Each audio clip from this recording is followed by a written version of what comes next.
Hey, it worked. My mic unmuted for me. Uh, it's been a while, so I don't have much trust in my setup because I don't know if anything's like. Anyway, hi, welcome. It's Saturday. We're gonna do a bunch of D&D stuff. Hey, I know that guy. What's up? What's up, Haj Galashi? How you been? How you doing? How you feeling? How are things? Ooh, music. There we go. And I know what you're saying. Chilling, sailing the seas, feeling good. The seven seas, the sea of thieves. How's it going?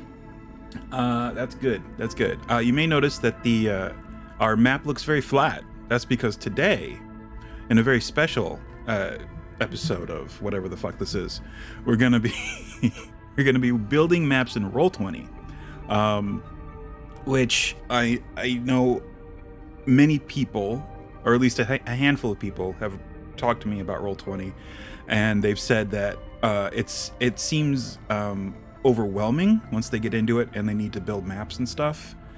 And I mean, I understand that. I felt exactly the same way until I played around with it a bit and figured out what I needed to figure out.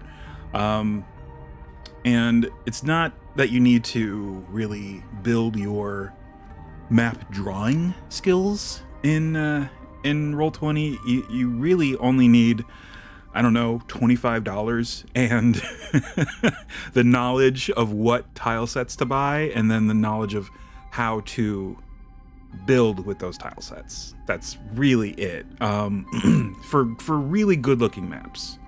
Not that my maps are really good looking. If they look good, all of that is 100% on the artist who created the tiles. I'm just arranging them in the manner that the author of the whatever module I'm building for, laid it out. So I'm just a conduit for all of this.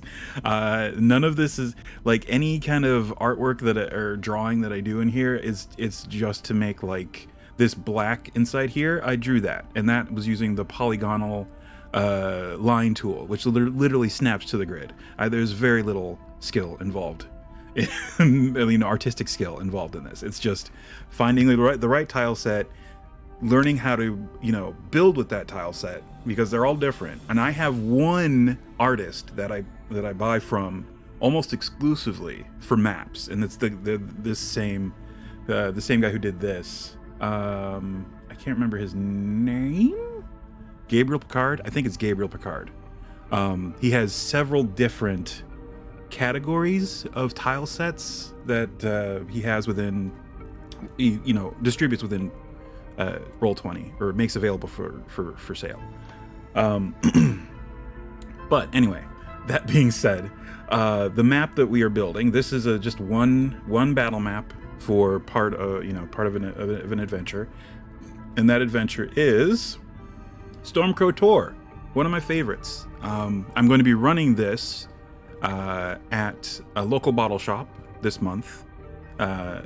So if you're in the area, if you're in the Chicagoland area, the West, it's in Park Ridge. If you're in the Chicago/Park Ridge area, uh-oh. Did I drop frames? I dropped some frames. Uh-oh. Nope, I'm disconnected.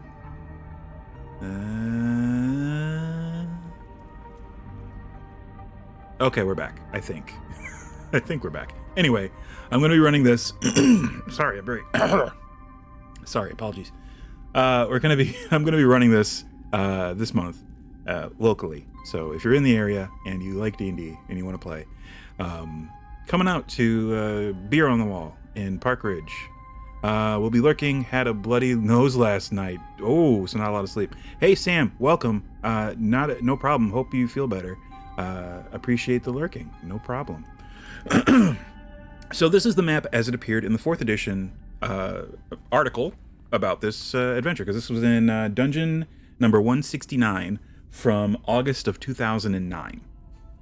So this is 4th edition. This is old. But I love it. I love this little. The whole thing is great. I think it's great. I'm going to be. The way I run the games is I have them set up. I do the maps in Roll20, and then I project them down onto the table onto a white playmat, so that you can, basically explore all that fun stuff. And it's, you don't have to, keep drawing stuff. And if I need to do something on the fly, you can just in the fly drop something in Roll20. It's fine. I have the program open on my laptop there, projecting it down. So I just there on the fly. There's some terrain. It makes it so much easier. Setup is I don't want to say annoying, but once it's set up, you're pretty much good for the night. And then just, break it down or not. I mean, I have to break it down, put it up and break it down when I'm doing it off, not in my home. But in my home, I just have my arm up on the table all the time, just in case my players are like, are we playing this week? I'm like, but yes, I guess so. And that way I don't have to put the arm up on the fly, because that's the most tedious thing, is getting the projector aimed and the arm in the manner that's pointing down at the most optimal, or most possibly optimal configuration. So all that to say, let's build some maps in Roll20. So this one's pretty much done. This is the Kenku ambush. The adventurers walk in. There are a bunch of Kenku waiting in ambush, because this is their home. This is the Kenku's home. Let's get that straight. The players are invading the Kenku's home. The Kenkus did nothing wrong, and that'll come back later. But the PCs are led here by either finding the dungeon opening in the eponymous tor, the rocky outcropping, or mini mountain, a tor. I think that's a tor, right? I don't know. That's what I picture when I think of tor. It's like a rocky jut in a otherwise flat area or hilly area, whatever. But the Stormcrow tor used to be the base of a infamous adventuring group who started out. The backstory is they started out as good adventurers, and they became more gray area anti-hero adventurers for the most part, and then they disappeared. And this is their hideout, and the adventurers, they'll go through, they'll find a bunch of random stuff, some enemies, some traps and stuff. So it should be fun. And the maps themselves aren't that big, so we can fit them all on one Roll20 basically map sheet and just section them out, which makes it great, because switching between maps can be kind of a pain. It's easier sometimes to just move all the tokens and say, okay, we're on this side. You scroll over to, if you're doing this online, okay, scroll over to the left a little bit and up, and that's where we are now. But if you're live, you can just move it and there, you're done. You don't have to realign anything. So yeah, first one's pretty much done. This is the Kenku ambush. I'm leaving this area up here empty by the doors, because they don't connect to anything on this map. And in fact, the area between this map and the next map is just from description. You find the door, you go through the door, there are stairs. You got to take the stairs down, and that'll lead you to the next map. If you need to build the stairs on the fly, that's what Roll20 is for. You can just drop the stairs somewhere and boom, done. If the battle somehow spreads onto the stairs. So yeah, the next map that we're doing, whoops, that's why there are two. That's weird. Anyway, the next map that we're doing is the Myconid Lair. Let me zoom in on this one. So I built this map previously. I built all these maps previously in Roll20, but when I ran it online for basically the same thing when everything was moved online for COVID. So I have these maps already online, but they're using these. I scanned these tiles, and then, because I own these tile sets, physically, and I scanned them and then arranged them in Roll20, which was a real pain in the butt. And I really should have done it this way with other tile sets to start with, because it's just an extra step that you don't really. Probably didn't want to spend $5 or whatever on a tile set, but if you find a good tile set, you really only need to spend like $5 or $10 to get something that will give you basically everything you need for this. I don't even remember which one I use, and I should probably figure that out. I'm pretty sure it's save versus cave. All of the save versus cave tile sets from Gabriel Picard have a pretty extensive selection and basically everything you need to build a dungeon. It's pretty nice. So I highly recommend anything from Gabriel Picard on Roll20. It's worth the money, and it will make map building much easier for you. So yes, this is the first one. We're gonna start on the second one, but I gotta find that's the one thing I don't like about Roll20. I wish that if you selected the tile and then like double clicked on it, it would tell you what tile set it's from, just in like the little thing that pops up, but instead you just get all the options for lighting and labeling and stuff like that. Which, wait a minute, tooltip. Oh, you know what I could do if I were smart is I would type in the tooltip on one of the tiles, the most prominent one, and hit show, and then when I roll over it, it would tell me what tile set, if I type in what tile set it's from. But that's more on me, so that's something that you have to do when you start. But anyway, I'm pretty sure that this is... Oh, is it save versus cave, or is it vile tiles? Hold on, it might be vile tiles. It is. It's Vile Tiles. I'm sorry. Dungeon Mapper. I'm pretty sure it's just Vile Tiles Dungeon Mapper, because there's Dungeon Mapper 1, 2, and 3, which is a lot, which gives you more than what you need. It gives you what you need and then some. Okay, yeah. So, yeah, it gives you things to do secret doors, to do seamless like overlays. If you say, oh, I need a hallway here. Oh, I'll just boom, there. Now there's a hallway. It's pretty good. All right, so anyway, going off of, and I'm going to have this open on my end, and I will keep switching back to it on the stream, so you can see what I can see. See, I'm going to just have it here, because I have my printout from whenever I printed this out, probably 2009. I'm that kind of DM. I have folders full of printouts of modules that, you know, luckily, at the time, I worked at a print shop, and I was just like, oh, this looks cool. I'm just going to print this and take it home. There we go. So, it looks like it starts out... Well, first thing we need is just a big open area that has... Here, we can all look at it if we go here. So, a big open area that has kind of a natural body of water in the center, like a pool. And the B in the pool is a big mushroom. What is it called? Or it's a fungal bloodthorn, which doesn't really exist in 5e, I don't think, but we can find something similar. Myconids and Myconid Sovereign. There's a Myconid Sovereign, the big S. That is going to be, I'm pretty sure they have that in 5e. And then there's some Myconid Guards and a Myconid Rot Priest, which I don't know if they have those in 5e, but maybe. They might.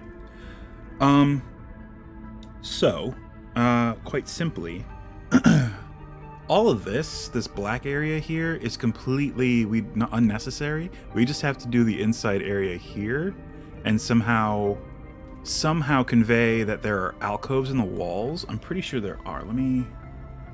see, there's a description. Here we go. The air in the stairwell is damp and smells of forest rot.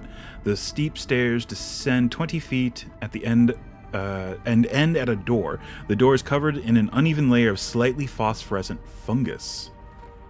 And then when the PCs looking at the chamber read, bioluminescent fungi coat the walls and ceiling of this cool, moist chamber, and tiny mushrooms and other fungal stalks carpet the floor and the detritus of barrels, crates, and shelves littering the chamber's corners. Slimy water pools in the chamber's center. The pool is bracketed by 4 piles of humanoid skulls. A particularly large fungus stalk grows up the far wall.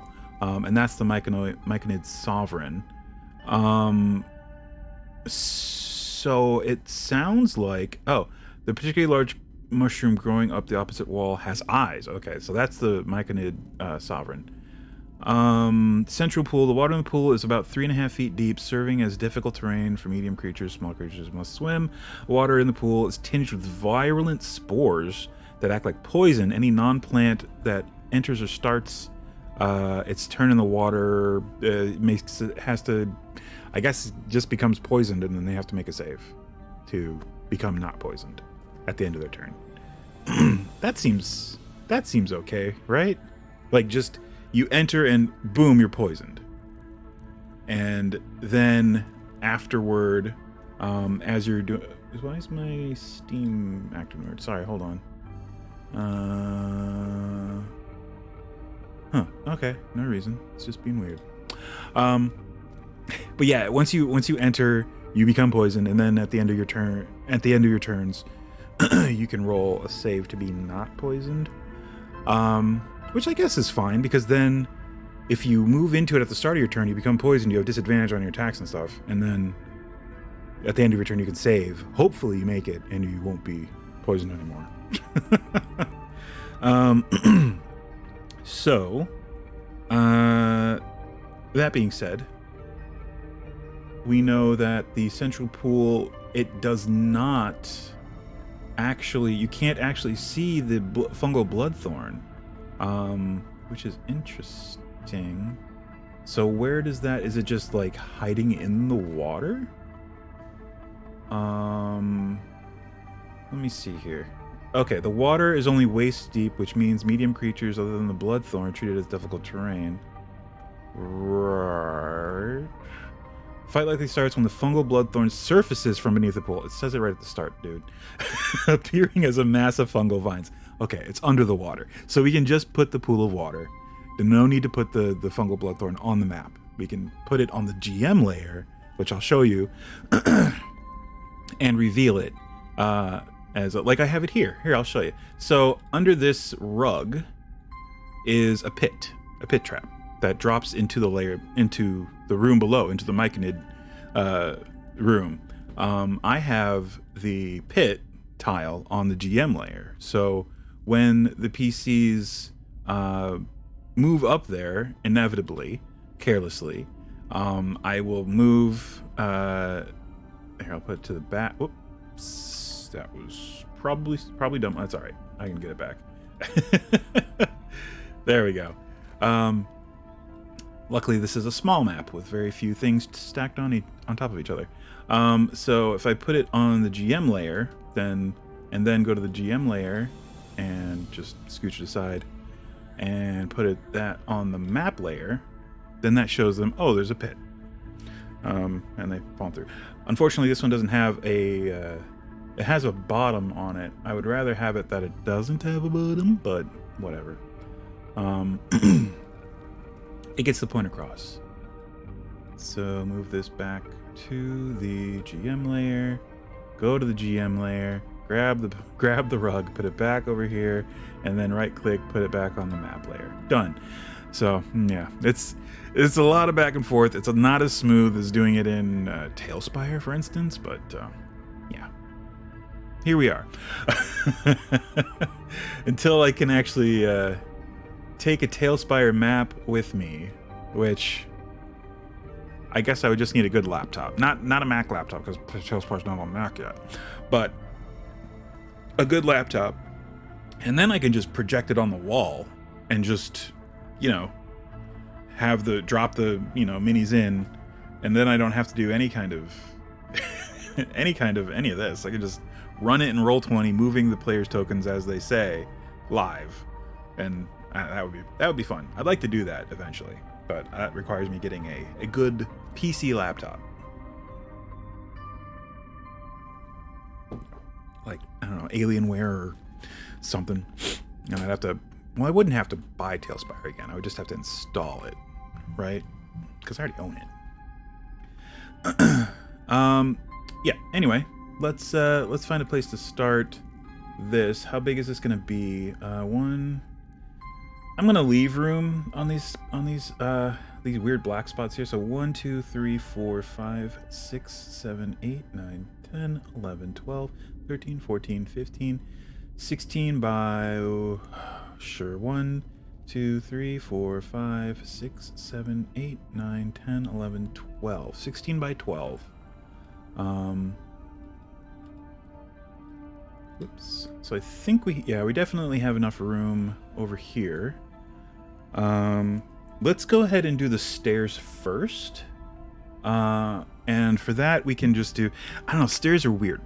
The Gabriel Picard tile sets seldom have good, like, I don't know, like spiral stairs or like stairwells where you have to go down, then there's a landing, and then you go down to another, there's a second set of stairs, that kind of thing. So let me just type in stairs, and then Roll20 will take a little while to figure out what I meant by stairs. Okay, and then it takes you to the, premium assets that you can purchase in the yellow, and then the premium marketplace purchases that I've made, which is embarrassingly long. I've spent way too much money on Roll20. It's like $5 at a time, so it's just like, okay, I need this, I'll spend $5, I'll get it. So okay, we got icy stairs, we got those stairs, spiral stairs, but without the, oh, there are stairs in there, look at that. When it's hovered over the, okay, whatever. Okay, oh, those are neat, curved stairs. Those are just okay. We got a stairwell, so we could use that. I might actually use that. That's pretty good, but I don't really care for the dungeon sketches token pack. It's meh. There's some spiral stairs, more spiral stairs. I'm looking more for like one with a landing. Man. Alright, here's Save versus Cave, Vile Tiles. These are all Gabriel Picard sets, so I'm gonna look at those first. Okay, that one's weird. Ice Temple. Nope, those don't really help. Alright, I guess anything goes. What else? What else do we got? No, those are made of wood. Don't really want those. Nope. Nope. Just looked at those. Just looked at those. Unfortunately, this is the majority of building, at least in my experience in Roll20. It's like, all right, I need this. I need some of this. So I'm gonna click through all of my stuff. Oh, here's more. Here's more Vile Tiles. Oh, here we go. Perfect. These are actually perfect. And in fact, looking at these, some of them actually look close to what's like this right here, which is gonna ring a little true. It's a rise. Is there one that like a? Let's see, dungeon decor. These are all rise wide. I guess. Yeah, I guess this is fine. And, oh, let me go on the right layer. Map layer. There we go. Make sure I'm on the map layer. There we go. Alright. So let's enlarge this. Line it up with the grid, which you can kind of see. Oh man, why is the box for this so big? Alright, that's fine. There we go. Alright, so we put this up here, making sure it's lined up with the grid. I would say I think that works. Do we want to do one? No, I think that's fine. If we state that there is another set of stairs here going up again, then that goes up to the door over here, I think we're fine. Just in case, I'm gonna put one here.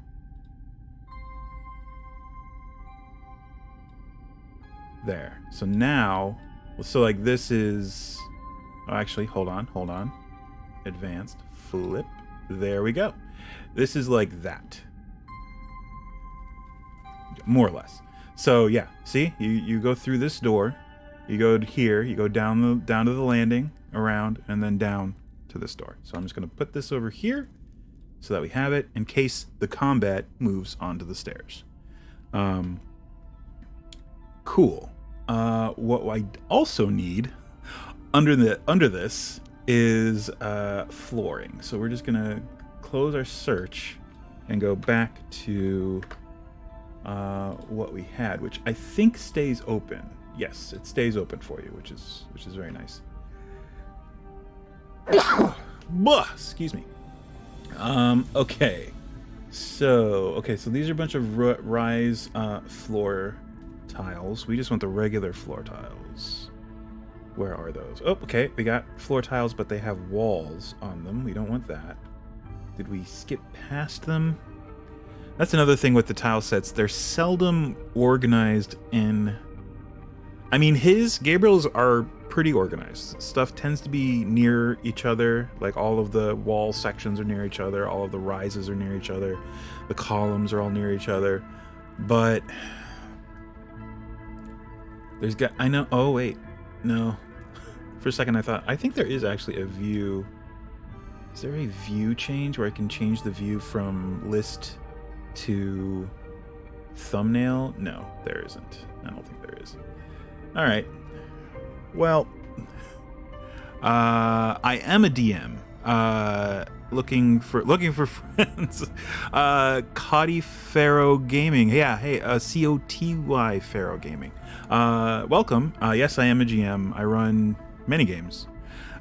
Right now, I think I have 3 games going right now. One of which is just a Cody got it.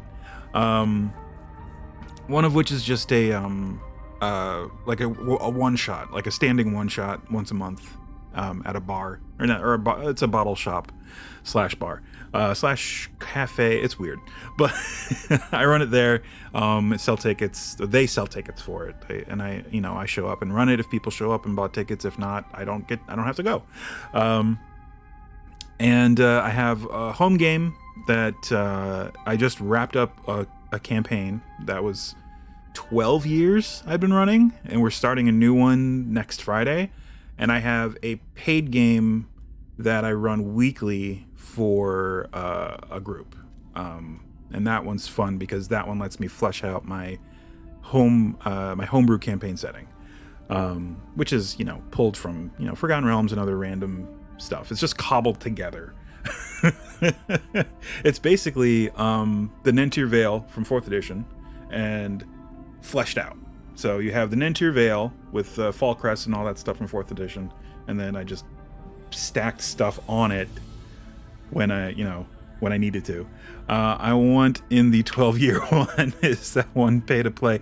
No, the 12-year one's done. We ended that campaign 2 months ago, so that one's done, unfortunately.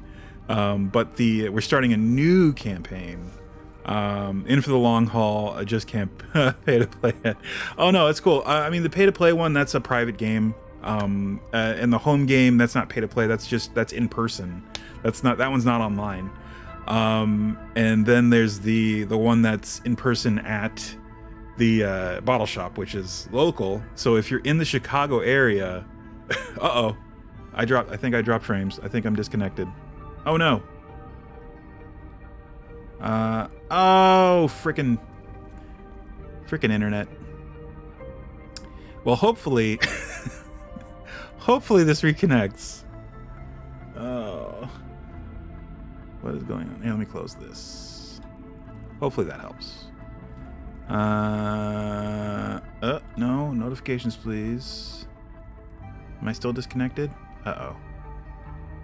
And I think we're back. I think we're reconnected. Hi, sorry, we disconnected there. Yeah, I think I'm back. Hi, welcome. Yes, as I was saying, the in-person one is local. So if you're in the Chicago / Park Ridge area, oh no, ads. If you're in the Chicago / Park Ridge area, you can pay to play out there in Park Ridge. Beer on the Wall and also Off the Wall. There are two different. They're right next to each other. 2 shops. Off the Wall is a gaming cafe. Beer on the Wall is a bottle shop / tap room. So I run my games in Off the Wall. They're owned by the same guy, same dude. So let me see if we found him. We only needed to scroll down a few more spots and we would have found it. Okay, so here we go. Oh, you're in Missouri, south of St. Louis. Yeah, that's a bit of a trek. That would be a bit of a trek. I did run them online for a while. I was running them online while for quarantine and all that fun stuff. But once stuff started opening back up, we went back to in person. For almost all of my games went back to in person, except for my paid game, which is online, and that is a private game. Let's see, to front and move this here. Oh, that works. But hippogriff from here tomorrow. I'm gonna do. Whoops. Oh, I successfully buried that. Here, let me do this. I'm gonna take one of these, copy it, paste it here, then move this back to the front and put it there. There, now it looks fine. Now it looks okay. All right, so there we go. There is the entrance, more or less, to this next map, and the stairs that lead to it. So the next part is the door in the area beyond. Have to play online in Roll20 more than likely, so sounds like we have to come as a friend. Yeah, unfortunately. I used to have a standing game on online for Roll20, but there wasn't enough interest, so I was just like, okay. It's cool, like, if a handful of people want to play, but if I don't have enough players, it's just like, well, I can't run for one person. That just becomes weird. Well, I have run for one person before, but I prefer a group. Okay, let me see how much. It's 1, 2, 3, 4, 5, 6, 7, 8. Is this an 8x8? It is an 8x8. Oh, perfect. So we can just grab this. Wait a minute, that's not 8x8. Wait a minute, these are mislabeled. These are definitely mislabeled. Whoa. Okay, the 4x4 is actually 8x8. Oh, no it isn't. It drops onto the map in 4x4, but okay, whatever. The grid on it is actually 8x8. Oddly enough. Streamer 2, this is all I do. Oh, you would play every single day. Yeah, yeah, unfortunately, not everyone is as available. But I mean, with my 3 games, I'm pretty busy trying to, like, case in point, this is my stream. I would normally just, build in TaleSpire, which is, a map that I'm not gonna I don't plan on using for any of my games. But this, I need to do this because I'm running this game this month. So that's where we are. We're doing homework on stream. Let's see. We need a pool of water in the center. I know we've got River Mapper. Oh man, there's Mapper Rivers. I don't know why he flipped those, but whatever. Mapper River. No, River Mapper. Do they have just a pool? I know they have. Maybe I can make one. Maybe I can make one. Oh, thanks for the follow. Yeah. Stay tuned. Stay tuned, and if I have time coming up, or if something peeks its head in the manner of a game, I will you'll know, because you'll see it on the stream. You'll hear about it. Maybe I can just do like this and then copy it and paste it and flip it, and No, not vertical. Well, maybe vertical. Horizontal. That's nice, but this is too symmetrical. Flip vertical. Okay. That's fine. That works for me. If I don't have to go looking for more tiles, that's perfect. And I think it's just the right size too. 2 squares in. Yep. Cool. Done. There's the pool. Done and done. Now we need to do a door, which we can literally just take the door that we did here. Copy. Paste. There we go. Are these... Oh, yeah, I had to turn these into drawings. So, little inside baseball on Roll20. If you are, drawing and, mapping and, making the map and stuff, and you have something that won't stick to the grid, because everything snaps to the grid, unless you tell it otherwise. But if you don't want to snap to the grid, you have to, right-click on the tile and tell it to treat it as a drawing, which means you can move it independent of the grid and resize it however you want, and, whatever you want to do. However, that does remove some of the functionality from the tile. It becomes less functional. Let's put it that way. I need not interior wall. I need doorway. I need a door. Oh, where are the doorway things? Man. Yeah, this is the majority of building in, as I said before, building in Roll20. Oh, here we go. It's just scrolling. Oh, here we go. These. Exterior connector. Yeah, that's what I want. Perfect. Put one there. And put one here.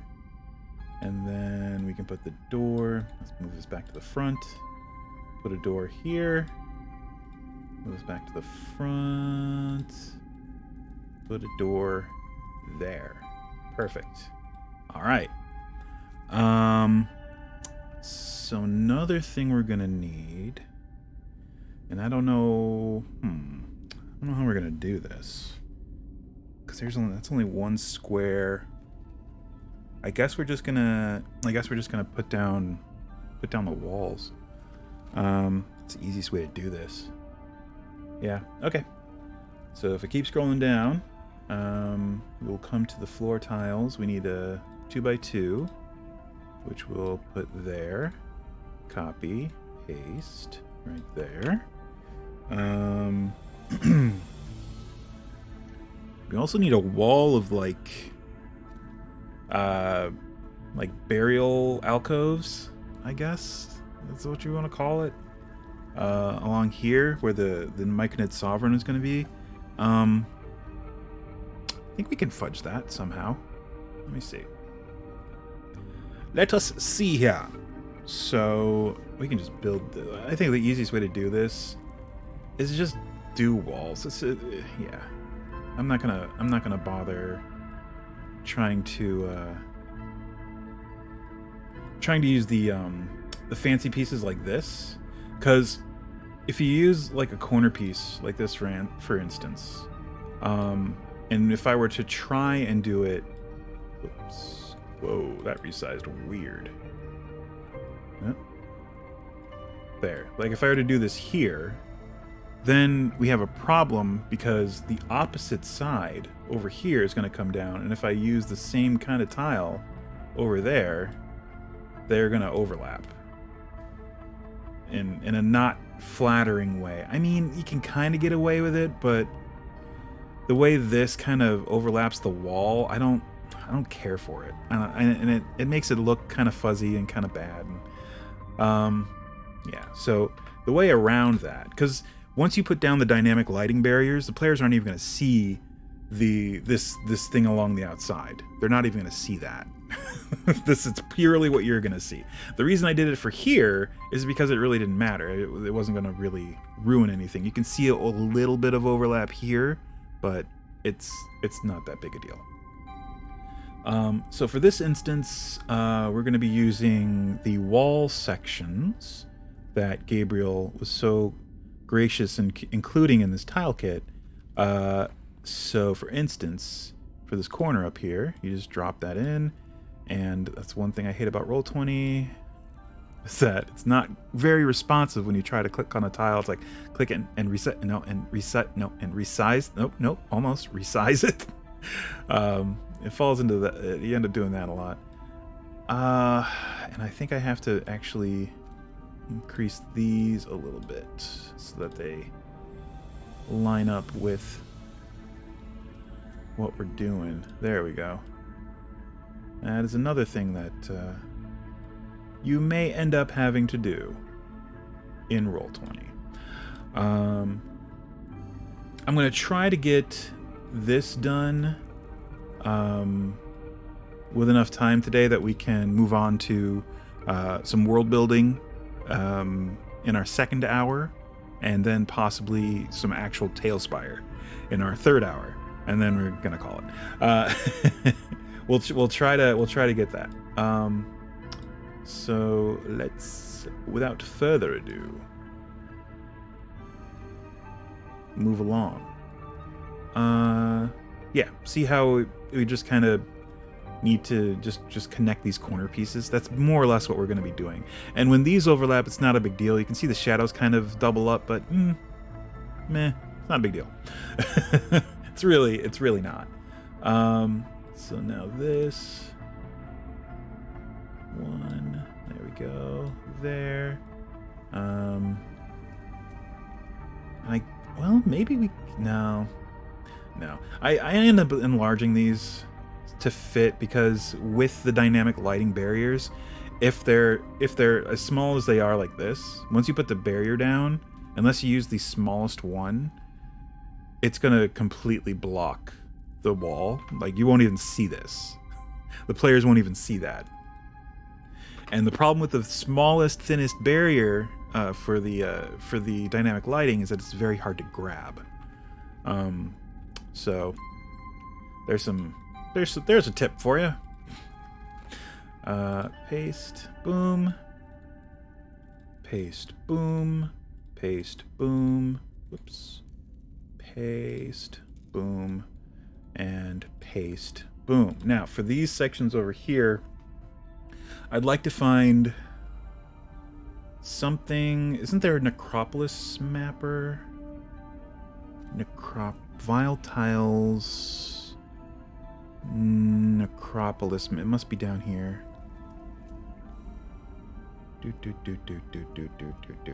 is nice to be back, I will say that, because we were gone for months because our computer broke. That was fun. So we spent some time figuring that out. Oh, this is supposed to be like poisonous water too. We could go for more, but that would be too big. Or one of the fun things we can do is that we can just tint it. We'll tint it poison green. That's too much. That's too green. How about this one? Does that work? Yeah, there we go. That's not bad. So that's a little faded one. There. Now the players will know. Probably shouldn't step in that. Probably should not. Oh, I guess these could work. Oh, hell yeah. Okay. Copy. Paste. We just need a paste. Oh, I guess we're just going to do it this way. Yeah. Paste. Boom. And then, where's the one that's facing... No, we need a smaller one. This one. So then... I guess they're bigger than I thought. Maybe that doesn't matter. Yeah, they're pretty big. Those are pretty big. Maybe that's okay. Man, do they have smaller ones? If there was a smaller one, that would be really awesome. Let me try and find the... Oh, it's right there. There's a Necropolis mapper. Delete that.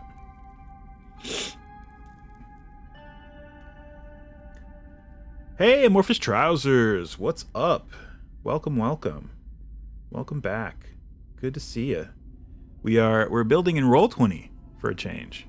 Because this is for a game that I'm going to be running, so this needs to happen. Oh man, I think all of the alcoves are going to be a little bit. Isn't there like a death temple one? I think there is.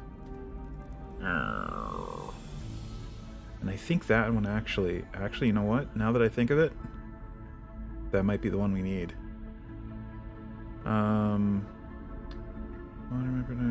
Village to, not village to pillage. He has so many. There's village to pillage. There's vile tiles. There's save versus cave.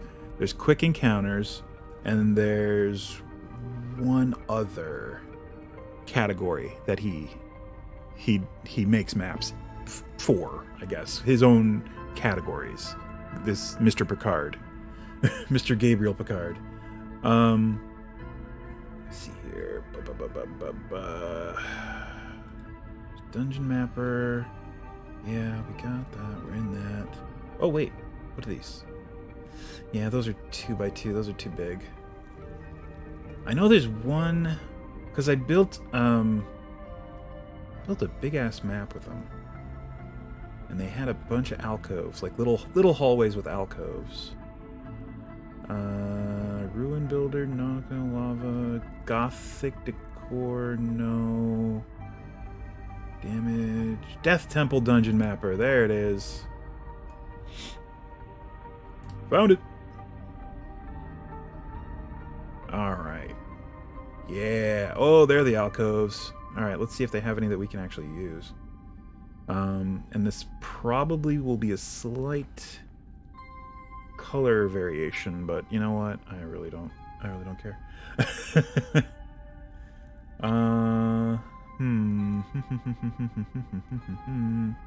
And again, unfortunately, this is the majority of building in Roll20. It's scrolling through these. I mean, if you've bought a bunch of stuff. I mean, this is probably just my problem that I have. Is that I have too many tile sets, and I spend most of the time just scrolling through, trying to find the right one. Ooh, 1x1s. Ah, perfect. Yes, I knew it. Oh, yeah. They do have it. Perfect. That is not the right size. What are you doing? Whoa, okay. Oh, whoop. Hey, there we go. That's what we want. Perfect. Perfect. Okay, so these are going to overlap. There's really not a way around that because they have this fringe on the side. How bad are these going to overlap though? Maybe we can do. Where does this? All right, so they need to be like here. So maybe we can do 2 on this side, 2 on the other side, and then just have like a wall here. We don't try to put anything in between. I think that's the only way it's going to work. And then this is going to be like an opening. All right, paste and paste right there. That kind of works. All right. Because this is a secret door that Myconid Sovereign is going to be standing here, blocking the door that goes further on. So, yeah, I think that'll work out. All right, cool. So we're done with this, I think. Yeah. Oh, you know what? Maybe I can get away with that. No, I have to go. I'm going to have to go to the right tile set. All right, so we're going to close this one so that we can get back to our original tile set here. And that's just a wall gap. I think we need to do. Yeah, I think we need to use the connectors here. So.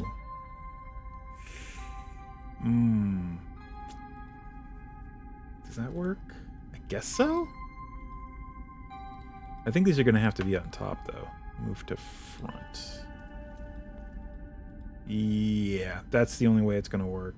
But it works well enough. So, there. connector, boom, and then move these to the front. Yeah, it's not very pretty, but it'll do. All right, so cool. That works. So now we're back to doing this stuff. Doot. And put that one there. And we just need one of these for this area. Boom. I was worried about that. Okay, so what we're gonna have to do, and I would prefer not to have to do this, but we're gonna do it. Let me delete those ones. Take this one, right click, and say treat as a drawing. And I'm going to have to scooch it over slightly to line up with the wall. And maybe even enlarge it slightly so that its wall is the same thickness as the wall I already have. And keep in mind, this also makes it so that it no longer snaps to the grid, so I have to line it up by eye. Which makes it a real pain in the butt. Alright, that looks pretty good. We can copy this and put it over here. Paste. There it is. Boom. And give me this guy. Oops. Come on. There you go. Aha. Alright. Guess that works. And now we'll just copy this and paste. And paste. Ooh, that makes that really, really narrow. So it looks like these are going to be right next to each other. So maybe we don't... Whoops. Maybe we don't need... Whoops. Maybe we don't need this anymore. Whoops. Just go ahead and get rid of those. And I guess that's good enough. Yeah. They're close enough together that yeah, you don't really need a you don't need anything connecting them. So copy, paste, line this one up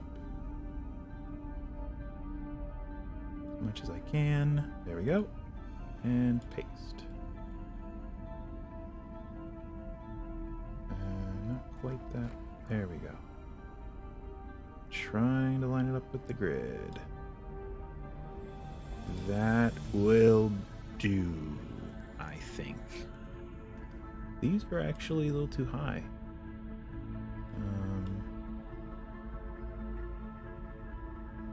Whoop.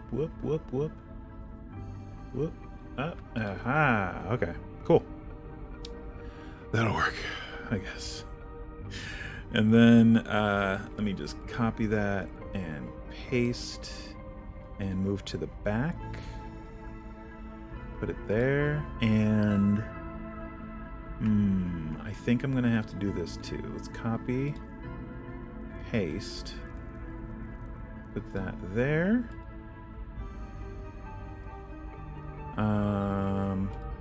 Also, actually, hold on. Paste, and then to the. Let's put this to the back. Put this to the back. Then put this to the back. And then move this over here, move this over here. There we go. Done. Now we have this ready to go. Oh, you know what? We don't want the players to know that there's a passage there yet. So let's do this like so. I think that's fine. And we'll leave this, this has to be on top because we need to interact with this tile. As soon as they get the Myconid Sovereign away from there, we're going to have to, you know, reveal the area beyond. So, yeah. It has to be, we have to be able to grab it easily. So we have to be careful not to stack anything on top of this tile. All right, cool. So Let's finish doing the walls here, and then we can get to the, I guess, set dressing. I kind of want to finish this before we move on to anything else today. Do I need to put it? I don't really need to put another corner there. That's fine. Let's do this and this. And then we can put one wall to bind them. To bind them. Boom. Is that good enough? Yeah, that'll work. It's fine. I mean, otherwise, either way, you're gonna get like a, yeah, it's fine. it's a catch-22 situation. The corners are very big. They don't have 1x1 corner wall pieces, so it is what it is. All right, so moving over here. Boop. I mean, we could do this, but again, as I stated, you can't see the walls once you have the dynamic lighting, you know, down, because it blocks everything.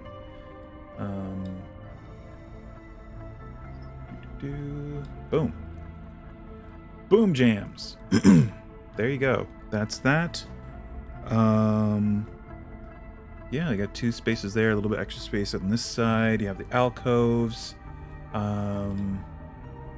We need the skull piles.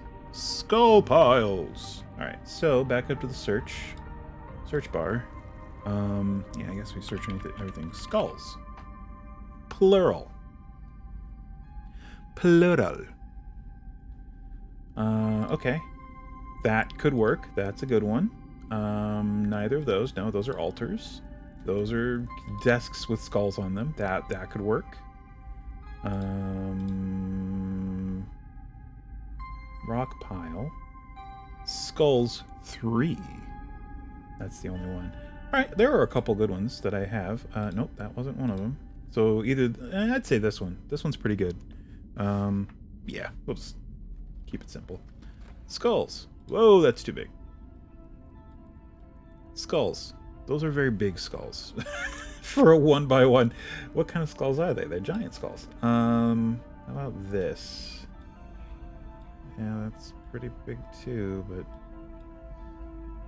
yeah, that one's fine. Alright, so copy and paste. Boop and paste.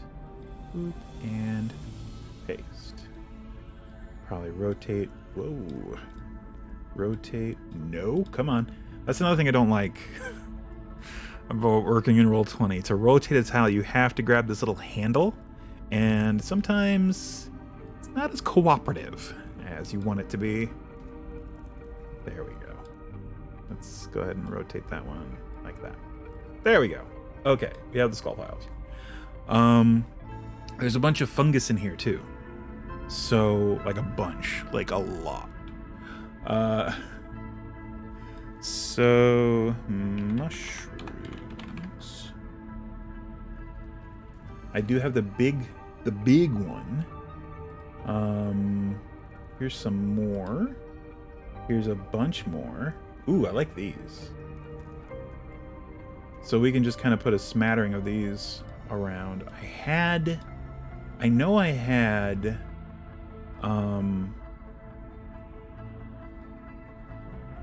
that there. Like shelf mushrooms. Huh. Okay. Oh, neat. We have a bunch of options. Myconid Sprout. Myconid Adult. Oh, Myconid Sovereign. Perfect. While we're here, might as well. Boop. And we'll put him on the GM layer. There. But in its place, we're going to put a big-ass mushroom, which we have. You can just boop. And put a big-ass mushroom there. Perfect. I had shelf mushrooms too that you could put up against the wall, but I don't. Maybe I have to put fungus. Ah, there they are. Yeah. And all my trumpet trumpet fungus. Yeah, cool. All right. Whoops. I think there we go. That's the right size. Cool. And they line up perfectly with the shadow here. So, copy, paste, rotate it, put it here, paste. Whoops, not what I wanted to do. Copy, paste, put it. Whoa, come on. Handle. There it is. Actually, we just want to put it there. That'll work. All right. Cool. So yeah, there we go. That's the next level. I mean, we're not completely done with it. We just kind of wanted to show, building it a little bit here on stream. We're gonna put some walls in here just so it's all enclosed. But aside from that, we're mostly done. I might end up taking this off grid so I can scooch it so the wall isn't blocking the stairs. You see, as I try to scooch it over, it's just gonna snap back to grid. Yeah, maybe that's a bad. Or you know what we can just do? We're done. We're damned if we do, damned if we don't. So it's all right. Don't worry about it. But yes, we'll be back after this break, and we're going to be moving on to building in D&D Beyond, making a subclass. We're continue making our witch subclass for the wizard. So come back after this break, and we'll do that. BRB.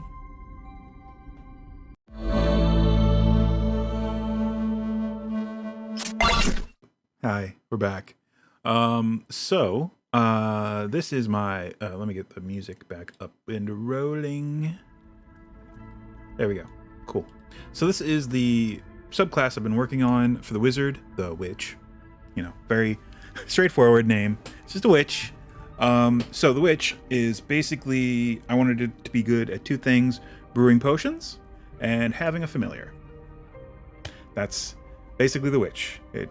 The witch can make healing potions on the fly, which is great from when you start, like short rest or long rest. During a rest, you can make at the very least a healing potion.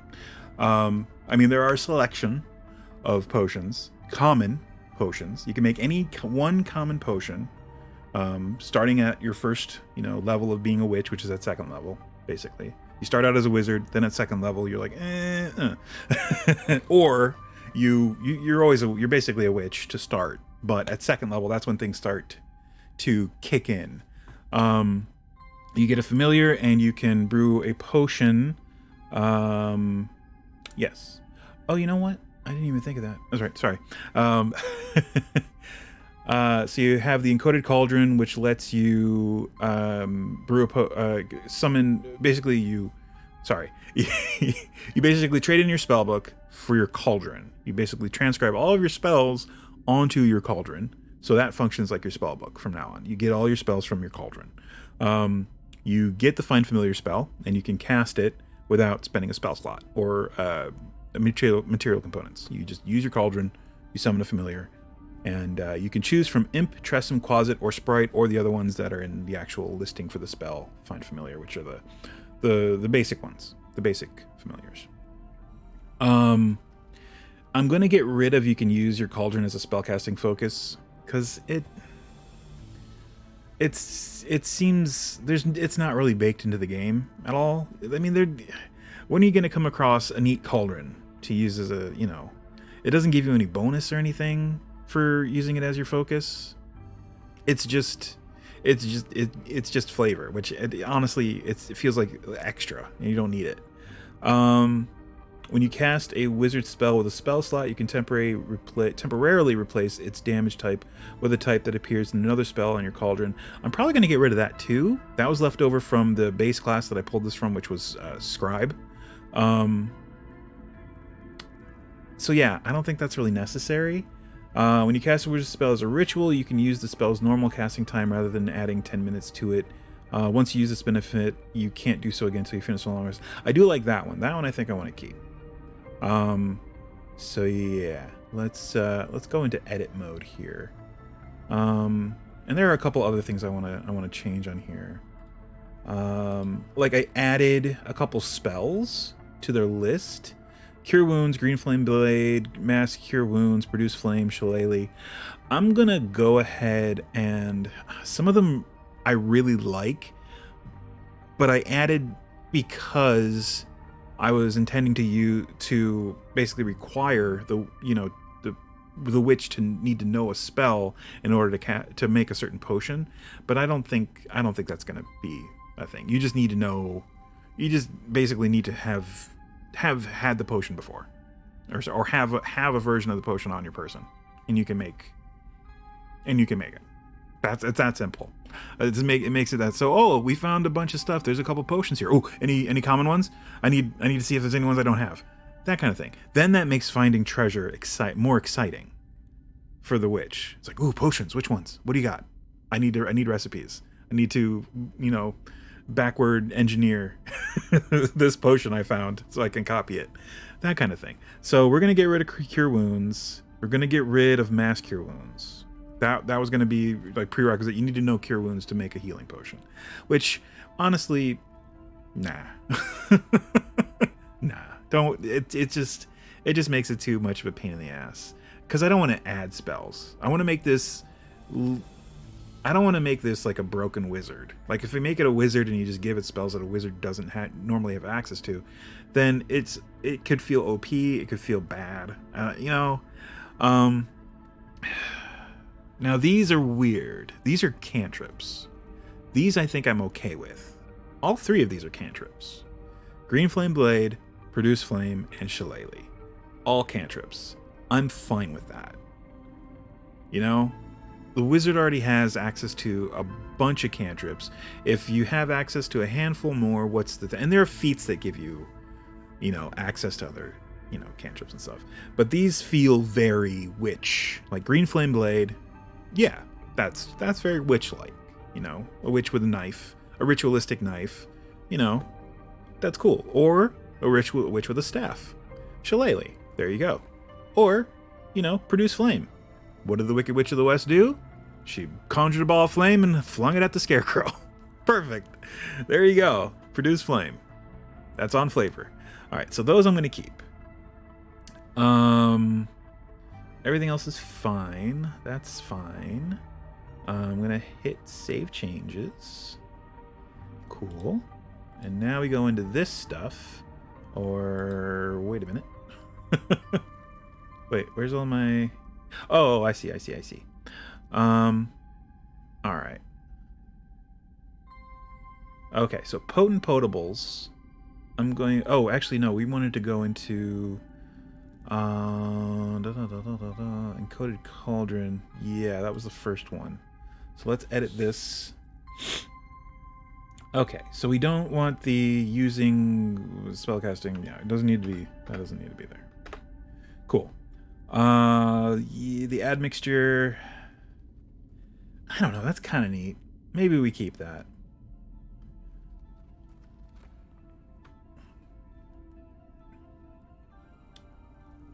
I don't know, because then that makes it feel too much like the scribe that we pulled this from. So maybe we just get rid of the... Well, let's just get rid of this one.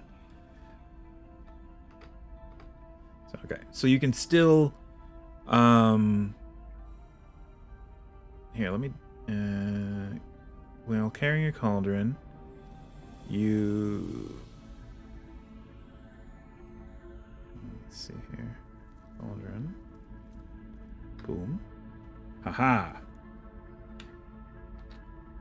When casting...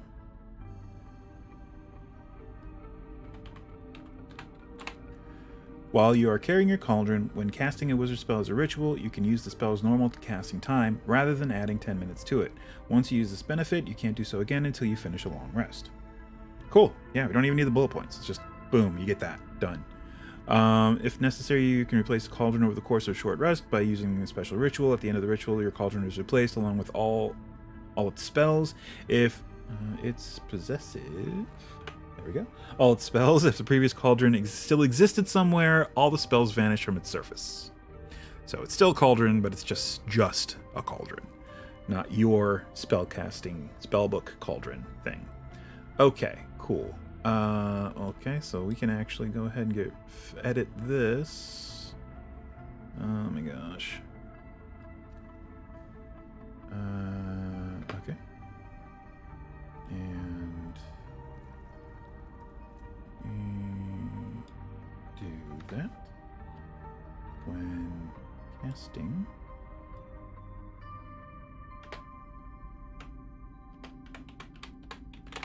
Casting a wizard spell is ritual. You can use a spell. I don't know why. Oh, because it was part of the bullet points thing, right? We can fix that. We're gonna have to fix that. There we go. Good enough. Okay. Cool. Alright, cool. That works. Let's save it. Cool beans. There were no actions associated with those abilities, so I don't have to go into there and edit those. Let me make sure. Replace damage and ritual spells. Yep, those are still there. We're good. Spells, find familiar. Yep, still there. Good. Right. Okay, going back to the witch. Going back to the class features. Bubble double. Let's take a look at that. During a rest, you can magically create... Okay, so this is very short. That's fine. During a rest, you can magically create a small campfire in an unoccupied space within 10 feet, with your cauldron perched on the fire, full of water, ready to brew.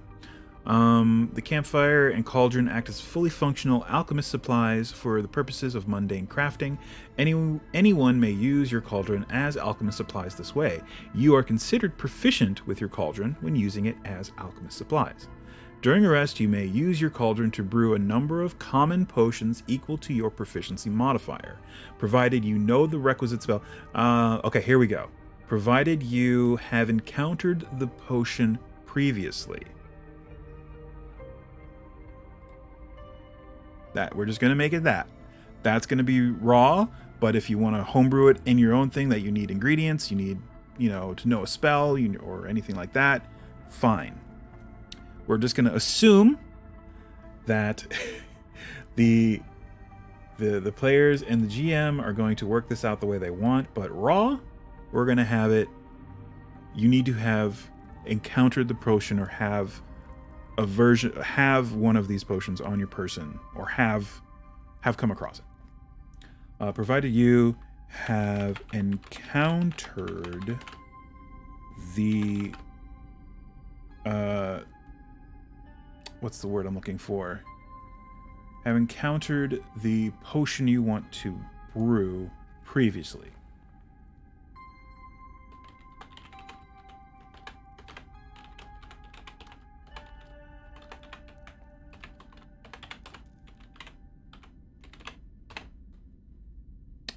Double period. During a rest, you may use your cauldron to brew a number of common potions equal to your proficiency modifier, provided you have encountered the potion S. Potions you wish to brew previously.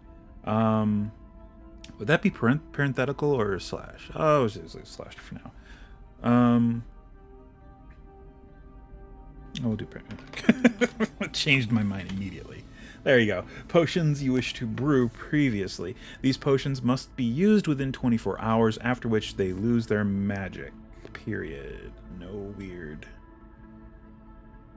caveat about what they become. They just lose their They just lose their magic.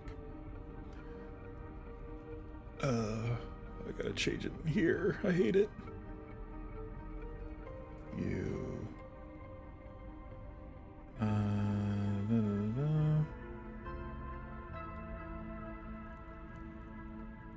Provided you have encountered the potion buttons. Previously.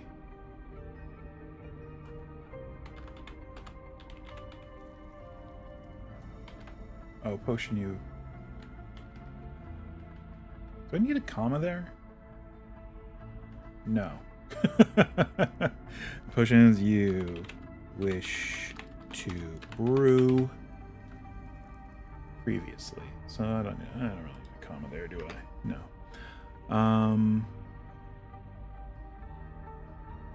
Do I? Why did I do this way? I'm taking a look at the why would I even bother doing that? I mean, I can just put them, just string them, and then if I need to oops. Oh, I see what I did. Alright, well, we're just gonna do it this way, because there's no reason for that. There we go, and there we go. I don't... whatever. Oh my god. I'll do that later. I won't make you guys sit through that. Me editing that the little snippet up there. It's just such a pain in the butt. They can provide condensed, data-driven summary of the character sheet. Well, whatever. Alright, during rest you may use your cauldron to brew a number of common potions equal to your proficiency modifier, provided you have encountered the potions you wish to brew previously. These potions must be used within 24 hours, after which they lose their magic. Succinct, compared to what it was. Got into a whole thing. Campfire disappears if you create another one, if you die, or if you dismiss it as a bonus action. Otherwise, it functions like a normal campfire. Alright. Which means it's warm, produces smoke, all that fun stuff. Lasts for, yeah. If you create another one. Yeah, lasts for, I guess, as long as you need it. Yeah, magically create a small campfire. So, yeah. It makes smoke and warmth, but it lasts magically longer than a normal campfire. Yeah. Otherwise, yeah. Alright, cool. I think we're good there. Let me go ahead and make sure the actions are good. Short rest. Yeah. Dismiss campfire. Well, okay. Cool. Alright. Save changes. Go back to the witch. And go back to class features. Okay. Potent potables. Okay. Fearsome familiar. We didn't really look at that. Let's just take a look at it in here. Fearsome familiar, which you get at 6th level. You form a stronger bond with your familiar, allowing it to be more mobile, attack in combat, and withstand more damage. When you cast Find Familiar, you infuse the summoned familiar with a measure of your Wiccan power, granting the creature the following benefits. The familiar gains either a fly speed or swim speed, your choice, of 40 feet. As a bonus action, you can command the familiar to take the attack action. The familiar's weapon attacks are considered magical for the purposes of overcoming immunity and resistance to non-magical attacks. You can communicate telepathically with your familiar and perceive through your familiar's senses as long as you are on the same plane of existence. Additionally, while perceiving through your familiar's senses, you can speak through your familiar in your own voice, even if your familiar is not normally, even if your familiar is normally incapable of speech. If the familiar forces a creature to make a saving throw, it uses your spell save DC. I don't know why that isn't a bulleted item. It should be. There we go.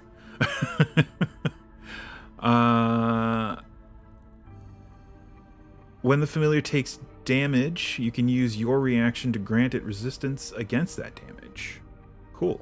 So this is basically, it's 2 features from the Warlock. It's Invocation and a Pact Boon, I'm pretty sure. Because it's Pact of the Chain, and then one of the invocations related to Pact of the Chain. And I just mushed them together and made it a 6th level feature. Essentially. which is, you know, it's kind of it. I don't know. It feels like copying, but if you're a warlock, that's more modular, right? You can choose to be Pact of the Chain and not take the invocation that allows you to have telepathic communication. I don't know why you wouldn't. It's very synergistic. It's very cool, but you have that option, right? With the witch, you get this at level 6. You don't get a choice. This is the reason you're playing a witch, is because you want to be, you know, have that extra power with your familiar. So that's making an assumption that the reason you're playing this class is because you want this. That's the reason to play the class. So you get all of that at 6th level. And I think that's fine. It's a lot for an ability, but it's not as much as the other one that we have. That we actually have to split up into 2 features that you get at level 10 instead of just 1. We're gonna go through and split that one up.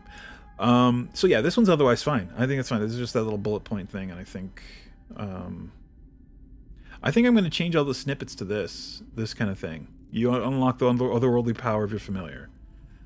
I don't know why I have it. I just have it all copied again. Like everything in the description, I just copied and pasted in the snippet, and I'm just making more work for myself. There's no reason for me to do that. All right, I think we're good. We didn't mess with anything. I don't know what word I'm trying to say. We didn't mess with anything that would affect the actions, and I think we need a hyphen here. There you go. All right. So let me go ahead and save changes. Yeah, actions 1. I think it's just, yeah, bonus action, make your familiar attack. Yep. Cool. Saved. Let's go back to witch. Back to class features. Potent potables for 10, Alex. Okay. So this one's called potent potables. So we're going to put everything that has to do with brewing potions on this specific feature. We're going to take everything else, pull it off of this, and make a second feature that you get at level 10. Or maybe an option. Should we make it optional? You can choose. No, because I kind of want to allow everything. Or maybe we'll just move it to level 14, because we don't have anything for that yet. we don't really have an idea of what we want to do. Well, I have something, but actually I do have an idea. But we'll see. Let's take a look. Let's take a look. Potent potables for 10, Alex. All right, level 10 witch feature. Whenever you finish a long rest, you can create 1 rare potion using your cauldron. I don't know why I put this in here. The DM might rule that you need a recipe, ingredients, and know certain spells to accomplish this, or simply paying attention. No, we're just gonna make this. You need to have encountered the potion previously to brew it. There's the thing. That's it. That solves everything. It's all based on treasure. So now, not just the witch, the players, all the other characters, they're going to be like, ooh, any potions for the witch. Because once you find a potion, chances are your witch is going to be able to make that potion daily for you. That's pretty cool. And the duration of their potions, is doubled than the normal thing, the normal potion. Once you get this class feature, once you reach level 10. That's actually pretty cool. And I think, I don't know, in my experience, potions are kind of like, oh, it's not a healing potion. It goes in the bag for whenever we need it, if we need it. If it's a healing potion, it goes in my pocket, in my belt pouch, because I need that. I'm going to need that, right? So, yeah, I mean, rare is a potion of cure serious wounds. Is that the one? Whatever the rare version is. Once you learn that, you can just make one. You have 1 a day. That's it. But they don't keep. After 24 hours, it's no longer a potion. But you have that extra potion, you know? And if you find a potion with a rare potion with a duration, then that's even better. It's like, oh, here, the potion of heroism or whatever. It lasts twice as long. Give it to the fighter, at the start of at the start of the day. It's like, here, potion of heroism, take it. You'll need it. Okay, and I'm just gonna put you must have encountered the potion. Well, it's just one. So potion you wish to brew previously.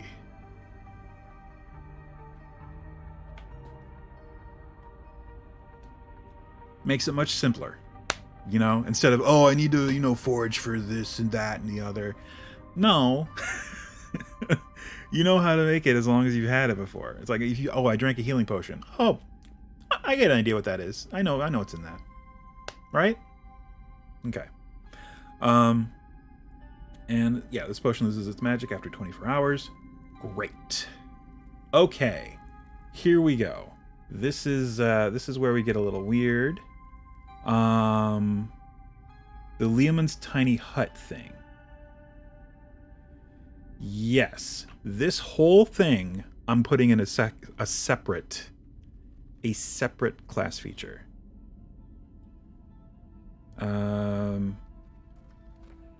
I like it. I don't want to cut it, but I don't think it belongs with this. See, here it's nice and lean. It's 3 things, and there you go. And I'm going to change the snippet because I can. Just change the snippet. Your potion brewing skills grow more powerful. Done.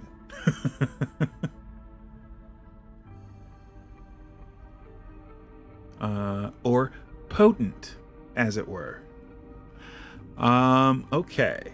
So when you finish the long rest, create a rare potion using your cauldron. You must have encountered the potion you wish to brew previously.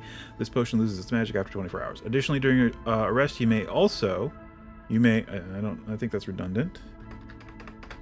Additionally, during a rest, any rest, short or long, you may brew a number of potions equal to half your proficiency modifier, rounded down.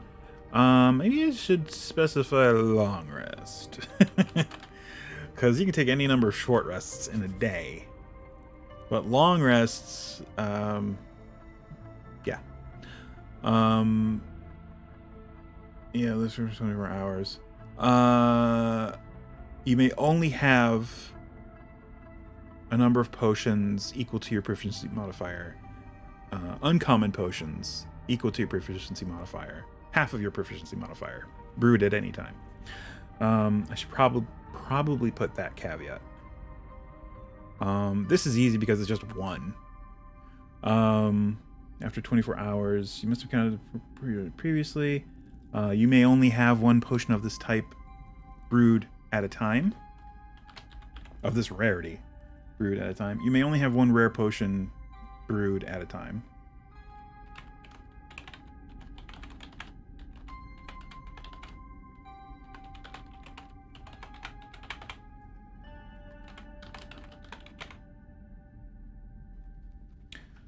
This potion loses its magic after 24 hours, or if you brew another rare potion.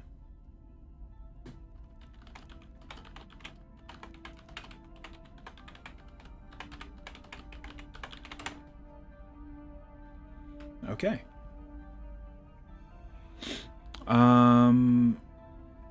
Okay. Additionally, during a long rest, you may brew a number of uncommon potions equal to half your proficiency modifier, rounded down. These potions, you may only have a number of uncommon potions brewed equal to your half your proficiency modifier. Only have a number of uncommon potions brewed equal to half your proficiency modifier at a time. These potions lose their magic after 24 hours, or if you brew another uncommon potion.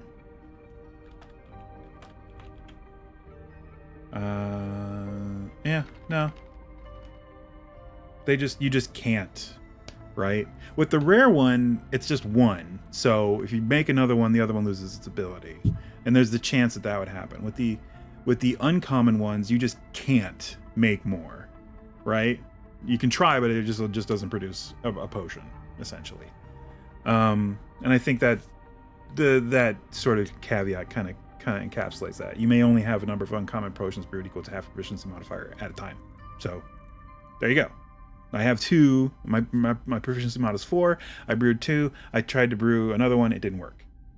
Right? But that does imply that if you drink it, you can make another one. That I'm fine with. Right? Like a player uses one, then during your long rest you make another one. That's fine. I'm fine with that. Finally, the duration of the effects of potions you brew using your cauldron are doubled. Potions with instantaneous effects are unaffected. Cool. Excelente. I like it. Actions. There were a bunch of actions that I just pulled off of here, which was all the tiny hut stuff. And all the flying... Was there flying cauldron stuff up in here too? Wow, okay. Yeah, I think that's fine. I think if we put all of that in one class feature, I think that's okay. But what to call it is gonna be the weird thing to figure out.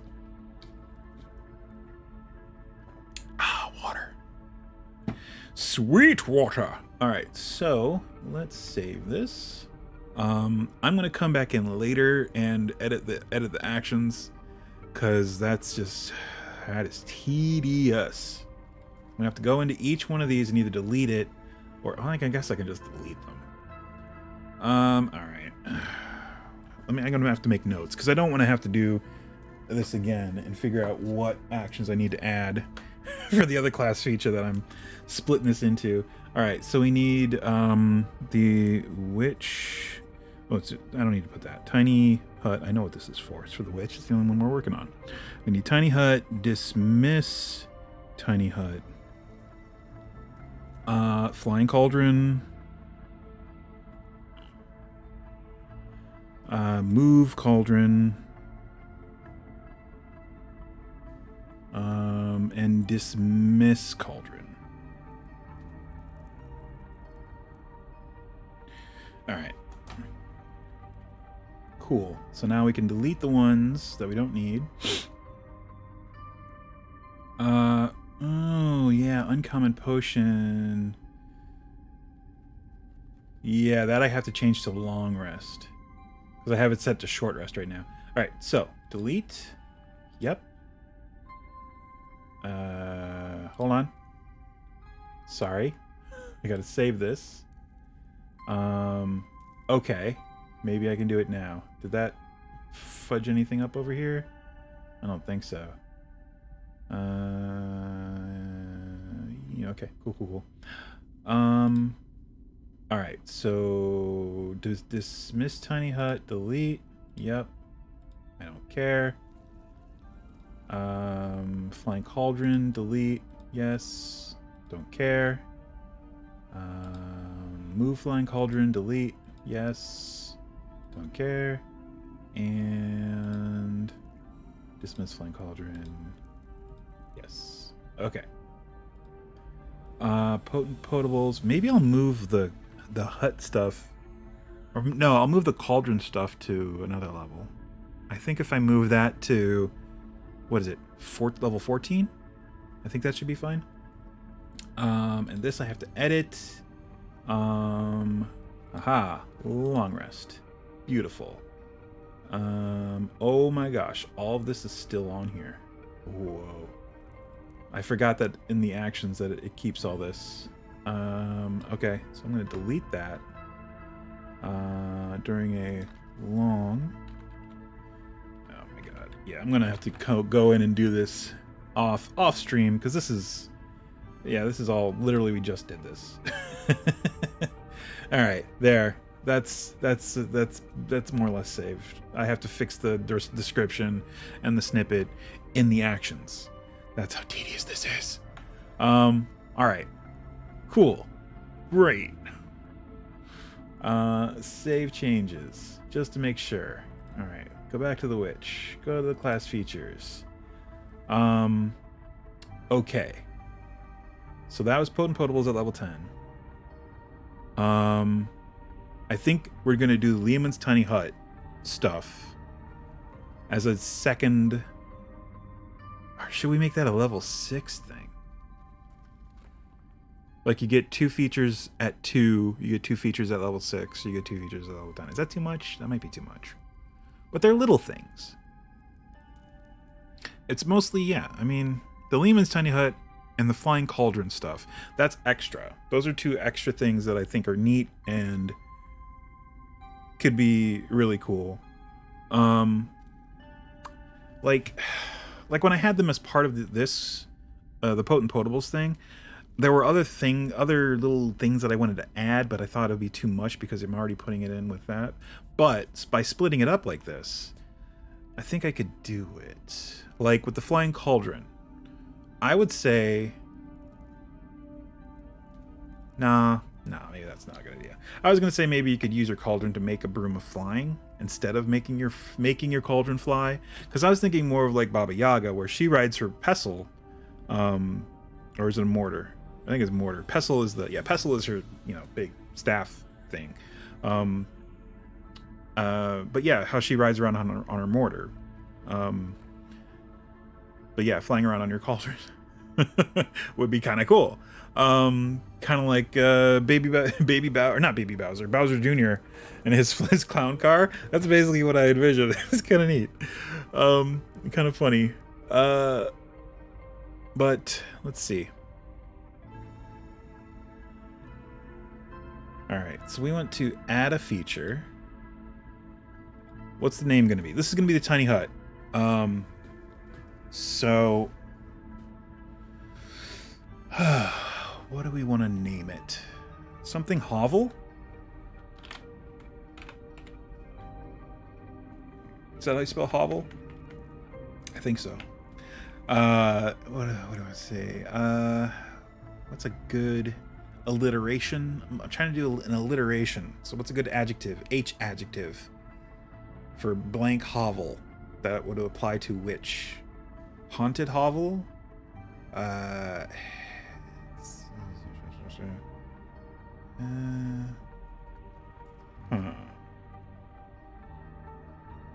Haunted hovel. I'm gonna need a thesaurus here.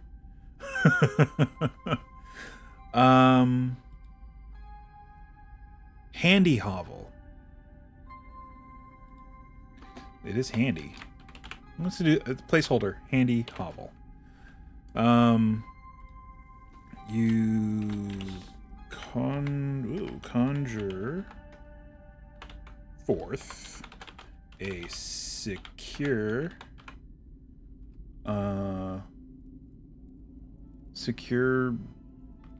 hut for you and your party. That's essentially it. There's your snippet. And then paste all that. Oh, did we? I think we already pulled all the flying cauldron stuff off of there. Cabinet. Yeah. As an action, once per long rest, you may use your cauldron to conjure a thing. The hut, and that's all hut stuff. There's no flying cauldron. Oh wait, there it is. While you carry your cauldron. Okay, so this we want to cut off of here. This we don't want. So X that. There we go. This is it. This is the whole feature. This is the whole class feature, is just summoning the hut. Okay, cool. Hey, JTHD35, what's up? Thank you for the Gonti. Required class level. This is a level. I think we're gonna make this level 6. Display order. Let me see. There's 2 at first. 4. It would be number 4. Class levels where options known. 6. Oh, it has options. Okay, it doesn't have options, so no. Feature type granted. Okay, no, we don't need to do that. You will be able to add modifiers, spells, yada yada once we save it or create the class feature, right? Multi-class description, none. Alright. Let me see here. So you don't actually learn Leomund's tiny hut. You just are able to conjure this hut that operates similar to Leomund's tiny hut. Except that Leomund's tiny hut is weird. In past editions of D&D, it used to literally be a hut that you summon, much like this hut, this class feature. And you could go in and it would be, you know, a little bit, there'd be furniture and stuff. Now, Leomund's tiny hut is just a dome. It's just a magical dome of force that you can sit in with up to, I think, 8 other people, and spells can't be cast through it, and magical effects can't pass through it. People can't pass through it that were not in it when you cast the spell. You, if you cast the spell, have to stay inside of it, or it disappears. And the interior is, comfortable. There's constantly a comfortable temperature. No rain or harsh weather can pass through it. So it's kind of like a nice little safety thing that, you can't really cast outside of combat. However, during if someone's taking watch and someone's cast Leomund's tiny hut and there's an encounter, like when everyone's asleep, then you have the added bonus of having a safe zone, which is kind of cool. And this operates like that, but instead of just being a dome of magical force, it's an actual hut, right? It's a building that's grown out of the surrounding terrain or conjured. It looks like a big, I don't know. It looks like a big cauldron. If you want it to look like your cauldron, if like literally your cauldron grows to look like just like a big hut, with a little smaller version of it, like the actual normal size version of the cauldron on the inside, it's completely fine. That's it's magic. Who's to say what happens? However you want it to look. It's just a 20 by 20 hut. So 4 squares by 4 squares on the battle grid, which I think is that's the same size as the Leomund's tiny hut. So yeah, it's not big. It's pretty small. And once you start putting minis in there, it's like, oh, we're kind of cramped in here. So yeah, and similarly, if you have to stay inside of it or else it disappears. That's the thing. Yeah, so it functions like Leomund's tiny hut, meaning you conjure it around you. You don't pick a point somewhere and then it's there. You have to, it literally is conjured around you. So, okay, so that's cool. And I think that's good. Now we have to go in and add the actions. Which I think is only 2. Just the conjuring, which is an action once per long rest, and then the dismissing, which is a bonus action. Okay, so create. There we go. Level scaling, no. Spells, no. You don't gain access to anything. Action, yeah. Add an action. Action type, general. Name is Witch Conjure Hut. No attack range, no level, no save, yada yada yada yada. Would be self, but it's not an attack, so I don't have to do any of that. Don't have to worry about that. No damage. You conjure forth a tiny hut I forget what I put in the other one, but that's fine. You conjure for the 10 hit. Okay, activation type. There we go. Action, reset type, long rest. Beautiful. Description. We don't need that right now. Okay. Everything good? Yes. For some reason, you always have to save them twice. I don't understand it. Like, but when I was doing this the first time, I saved it and it didn't go anywhere. It took me right back to the same page. I was like, did I screw something up? But no. Probably yes, but no. Oh, for it's kind of tiny. It's a secure hut for you and your party. Got it. Okay. Let me hold on. Edit. Oh, well, it's fine. A secure hut for you and your party. There we go. Patty? I misspelled that. I just noticed it. Right as I saved it. Me and my patty. Me and my patty. We're going to a patty. That's the extent of my Boston accent. All right. I think we're good. We do have to copy and paste the description down into the description, action description, but I think for now we're good. All right, go back to which? Go back to actions.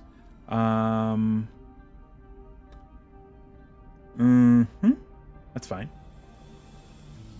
So I have to change one of these to 5 and one of these to 6. Oh, no, I have to change this to 5 and this to 6. Yeah. So potent potables. We're gonna have it display order 5. Save. Back to which. Back to class features. Then one with the word. We're gonna edit that and we're gonna tell it to display order 8. Not that we're gonna have 8 items. We just want this to always be at the very end so we don't have to keep constantly changing the display order of this one. Just to be safe. Okay, there we go. So this encoded cauldron is the one that displays first, then bubble double. Those are both you get at level 2. Then at level 6, fearsome familiar and handy hobble. You get both of those. And then at level 10, potent potables. And I think the oh no, we have an idea for 14th level, though where one with the word is right now as a placeholder. That's going to be another familiar one where your familiar gets even more powerful. And you get the ability to summon your familiar as a bonus action without expending a spell slot or using material components. That's when it gets crazy. Then it's just like, I choose you, Pikachu, and you literally just here, fight. And then you get the option to summon it as either a small, medium, or large version of that familiar, which that's going to be a little tricky. That I'm not sure how I'm going to handle. May or may not actually do that. It might just still be the tiny version with all the bells and the stuff that gets. Or we might find another way to do it. Like the size doesn't change. It just has like your spell attack as its attack bonus. That's it. It uses your spell attack for its attacks, right? And it has your hit points. Your hit point total is its hit points, and maybe an armor class bonus, I guess. I don't want to put too much on there. And the size thing, that one really, while it's cool, it's too clunky.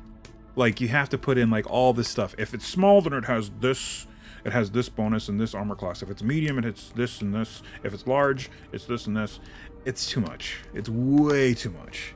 So I think it's better off if we just have it like it has your armor class, it has your attack bonus, it has your hit points.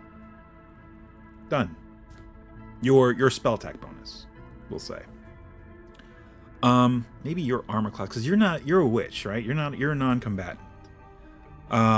Maybe we just say it has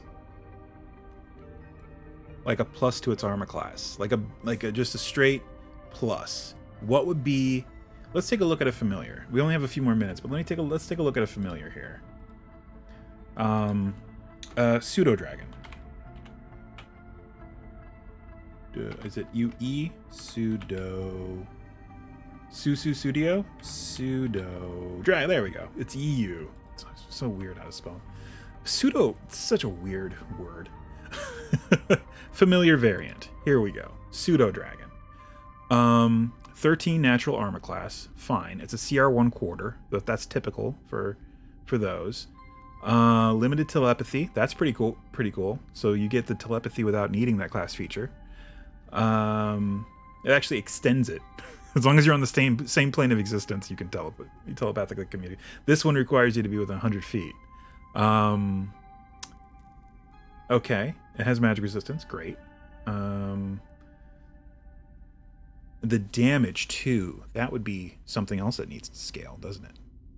Because if it's doing all that, and it's only doing a D4 plus whatever, then it's just like... I think maybe we need to make... Man. We do need to make... I think we need to make a monster. We need to make, like, a Cauldron Familiar. Cauldron Familiar. That's what it's going to be. Cauldron Familiar. That's going to be the name. Thank you.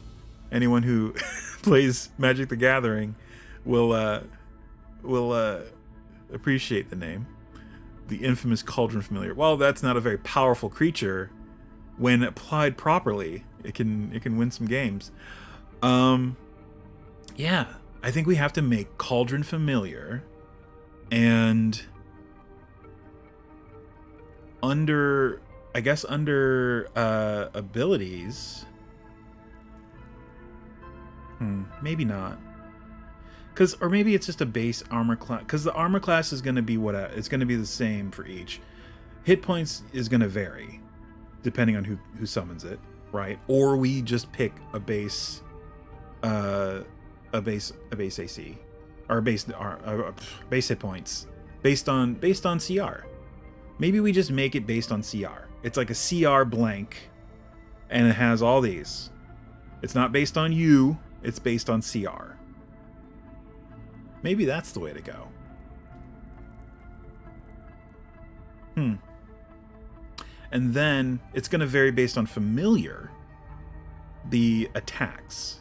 So how to do that? How do we do that? That's interesting. I don't know. Because once you put it here, you can't be like, oh, it's this, but you have blah, blah, blah. So I don't know. I'll have to figure it out. That one's going to be tricky. But we're coming up on the end of our second hour here, so we're gonna take another break, and when we come back, we're gonna actually be building a TaleSpire. But yeah, I think we've made some pretty good progress here.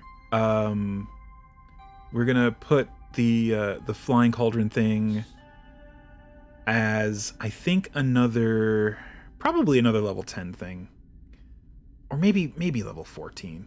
Because here's the thing. As a GM, for doing, and that's something I've come across recently, both playing a high-level campaign, thanks to Z, and now running, I'm eventually going to be running a very high-level, like 20th level campaign for my my home group, because they finished their campaign, but we left a cliffhanger at the end where they're going to have to come and actually fight a big bad at level 20, somewhere down the road. An episode somewhere down the road, to wrap it all up, because it's gonna be bonkers. This is both playing under different circumstances and planning an encounter of this caliber. You want mobility at high level. You want to at least be able to fly. Once you reach a certain level for your character, flying shouldn't be a thing that you have to think about. It's like, oh yeah, I can fly. That's something that, because, at a certain level, like, 20th level, it's like, you can't fly? what's wrong with you? Like my character, when I played in the game that Z ran for 20th level, my character couldn't fly, but I could summon something that could carry me. That was very important. So there are ways around it, but I don't want this class to have to overthink it, right? It's a witch. It's a witch. Of course it can fly. That's part of the whole witch thing. That is something we'll probably work in. If we end up putting it at 14th level, that's fine. 10th level, I don't think it would break the game. It's 10th level, right? Yeah, maybe that is too early. If we put it at 14, I think it's fine. So like you get 2 features at level 14. You get the powerful familiar thing, and the flying cauldron thing. So yeah, anyway, we will be back with actual TaleSpire after the break. BRB.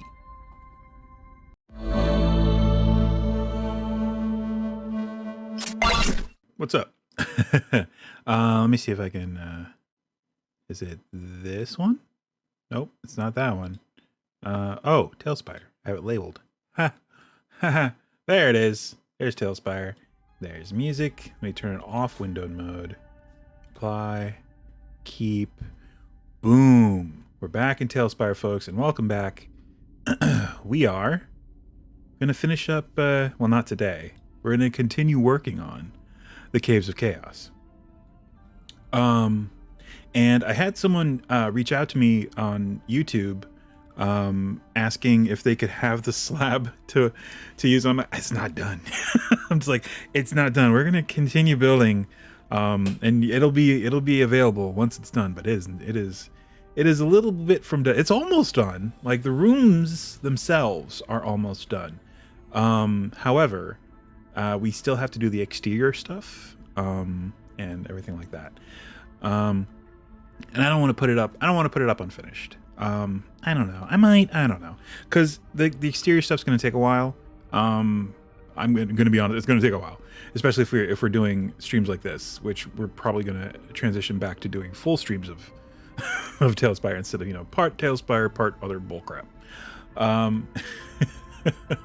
But anyway, we have all this done. Basically, this level is basically done. Like the rooms, the stuff that's in them. We're probably gonna put some debris scattered about. Let me do this. We have this at. There we go. Let's see here. Scooch this down, and we want miscellaneous exterior, I think. Ricky WSF, what's up? Welcome to the chat. We are building stuff in TaleSpire. Debris! There we go. I don't want that one. Which one do I want? How about this? This looks good. Put some debris. Put some around this corner here. Whoops. Turn on clipping. Whoop, that's not clipping. Shit. Whoa. Whoa, what happened? Hold on. Bear with me. There it is. I don't play around in TaleSpire as much as I used to, which is really a shame. I have characters from there. You have characters in TaleSpire, like minis modeled in Hero Forge, I think. Is that what you mean? Let's see. More debris. Ooh, nice big thing of debris. We'll put that here. And make sure it's not floaty. It's not. Cool. We're good. We're good. All right. Cool. Just a little bit of debris. A little bit in there. Cool. All right. Let's move on to the steps that will take us up and up. Oh, from debris. Free of debris. Oh, got it. Got it. And get out of here. No, I don't want...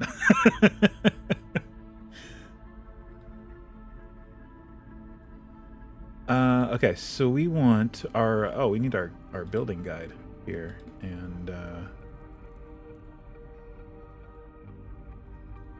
there we go. All right, so do we have the 1x1? Yes, we do, right here. We're gonna need it. So there and there, and then up to about here and here. So one thing that I don't know if it's a I'm just gonna do one side at a time. It's so much easier.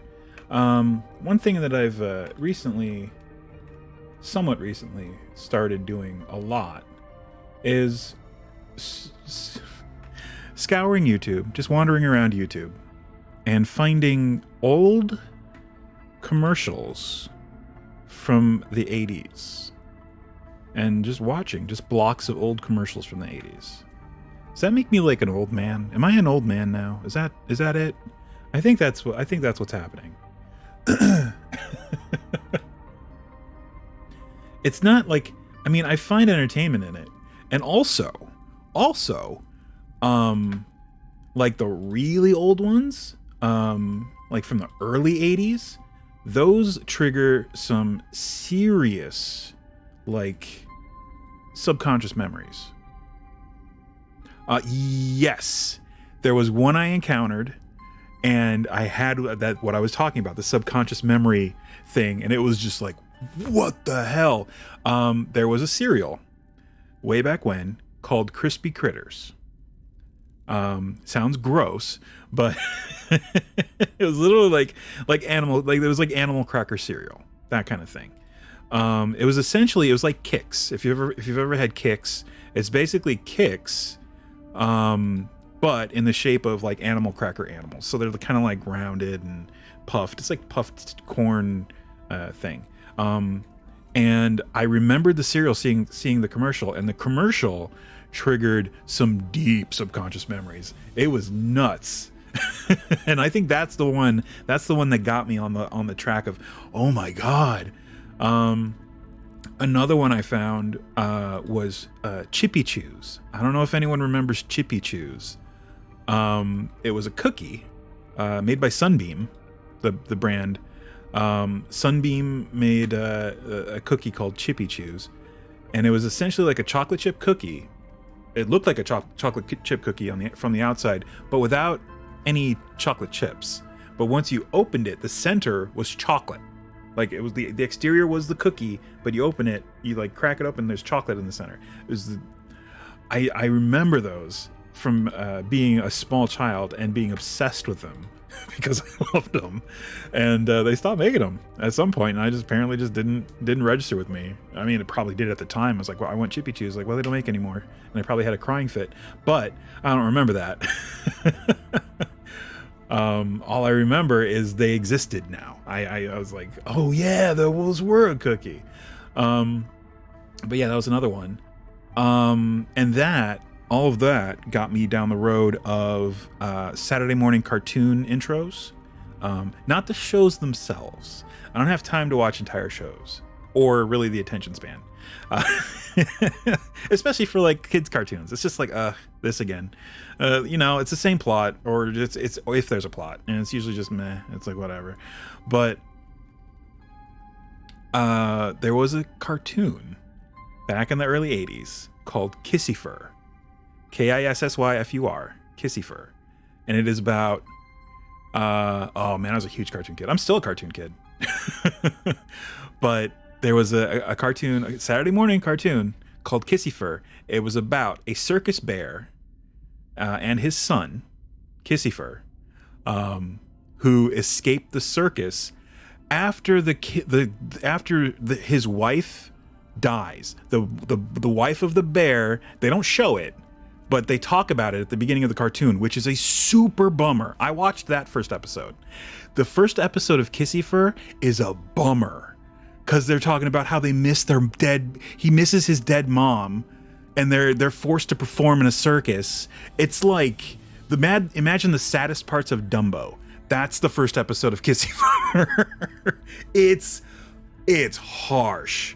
And then the train crashes. It not just crashes, but it goes like there's the bridge. The bridge is out. There's that kind of thing. Oh, the train. Oh, and it goes down into the ravine. Somehow, most of the animals survive. No one dies, or if they do die, they don't mention anything.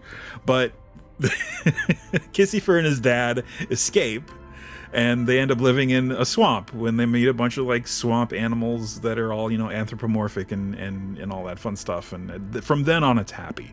But the beginning, that first episode is a freaking bummer, man.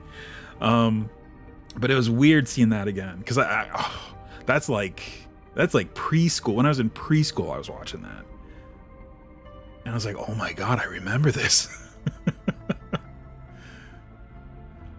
All right, I think, do we want to do the double? I think we do have to do, I think we just have to do the double wall. It's not like we're worried about bumping into anything. But I think this is good. There are two kids shows that I remember watching, the New Zoo Review and Romper Room. My mom said my sister and I would wait to see if she said our names in the mirror. Oh, is that a thing? I've heard of both of those, but I've never seen those. I've heard of Romper Room and I've heard of New Zoo Review, but I've never actually seen an episode.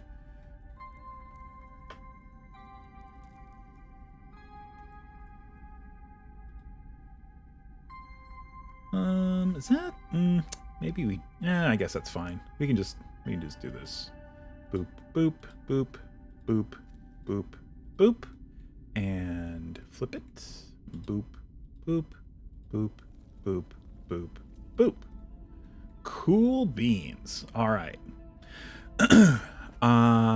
Do we want to do any of these arches in this stairway? I think maybe one or two. Maybe just one halfway up. How's that sound? I like that. Where are we? 1, 2, 3, 4, 5, 6, 7, 8. She would hold up a mirror and say, I see. Oh, okay. Got it. Neat.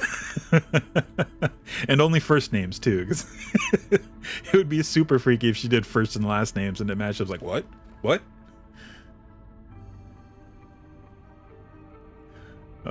That's neat. Hey, Black Wolf Magic. Welcome. We are building in TaleSpire for a little bit, for another 45-ish minutes. Finishing up the Caves of Chaos. As you can see, we've come a very long way. We are on the Temple of Evil, the very last section of the Caves of Chaos, and talking about old cartoons and old commercials and stuff. And man, some of the old, I watched, there were some old Burger King commercials, and there, of course, there's the Burger King, that everyone knows, the king, the weird plastic head king. That's some old, Lake Tahoe, so I was outdoors. Oh yeah, sure. But yeah, there's the Burger King that has that's Wendy's. Where's the beef is Wendy's. Burger King had like the plastic Burger King, face. There was a second thing. There was like a Page or a Jack or something who had these like weird puffy cheeks and this long nose, and he had like the weird, like the Prince Albert haircut and like the puffy pants. That was so weird. It was the weirdest thing seen. I was like, who the fuck is that? Who the fuck is that? That was bizarre. But yeah, I mean, I recommend. I had a blast. If you grew up at the time, I just had a blast, like finding these old, like and they come in chunks too. And on YouTube, people put up like, just like, oh, here's a big swath of Saturday morning cartoons or not cartoons, but commercials with the bumpers. So they would play like the intro of the cartoon, the bumpers between the cartoon and the commercials, and the commercials. And they do have Cartoon King, yeah, King of Cartoons from Pee-wee's Playhouse. That's one. But the bumpers, those also were triggering because those you would see the most often. Like the weird ABC, NBC, CBS, those bumpers between the cartoons and the commercials, those were the most triggering because those happened ad nauseum. So they really rooted into into my brain, at least. So those were like, oh my god, I remember this. But yeah, that there was the cartoon, the blocks of commercials with the cartoon intros and the bumpers. Those I highly recommend, and they have just like huge blocks of them. And one cartoon intro that's the, like, I think the best, hands down the best, because, like, of course there's Thundercats, Silverhawks. Those are good cartoon intros. The cartoons themselves might not hold up to the intros. But he seemed straight out of Shrek. Oh, the Cartoon King, yeah, sure. But the one of the best Saturday morning cartoon, or I guess it was just a whenever it aired, cartoon, Jace and the Wheeled Warriors. That has like the best intro and song. It has the best song. It fucking shreds. It's awesome. So look that Jace and the Wheeled. It's Jayce, Jace and the Wheeled Warriors. It's fucking awesome. I should probably keep building here and stop talking. All right, so here at the top here we have a huge hallway. It is massive. So let's map that out and let's grab the tiles that we need, which is just this one.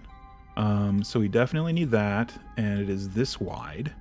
Wheel, WHEELED, wheeled, like something with wheels, wheeled.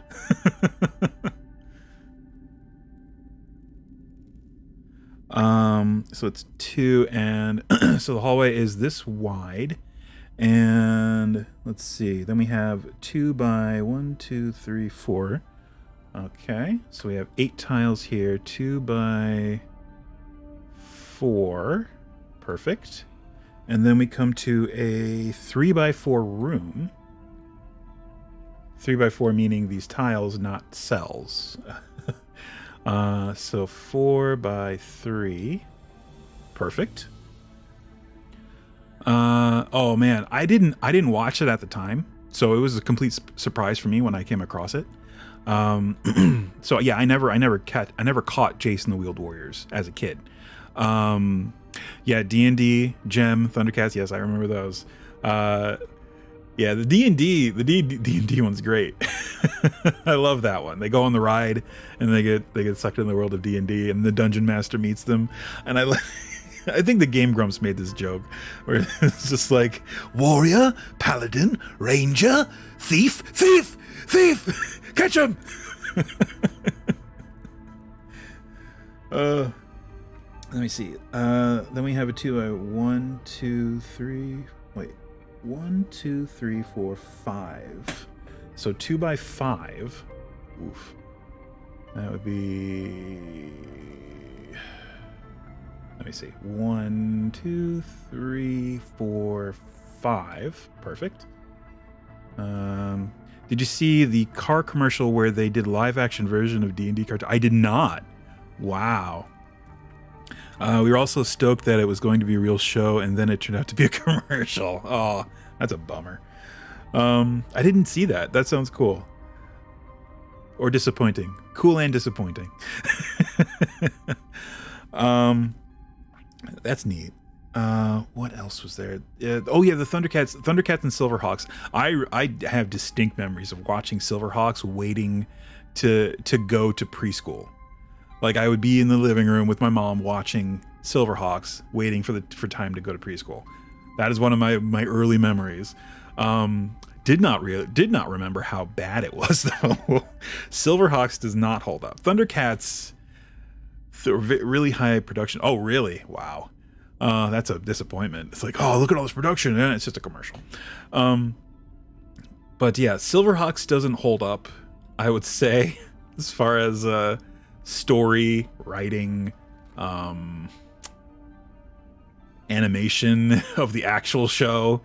Oops, whoa. I think those. Oh, it's just 2, so that goes there. We can delete those. And we have the 2 by 4. Yes, perfect.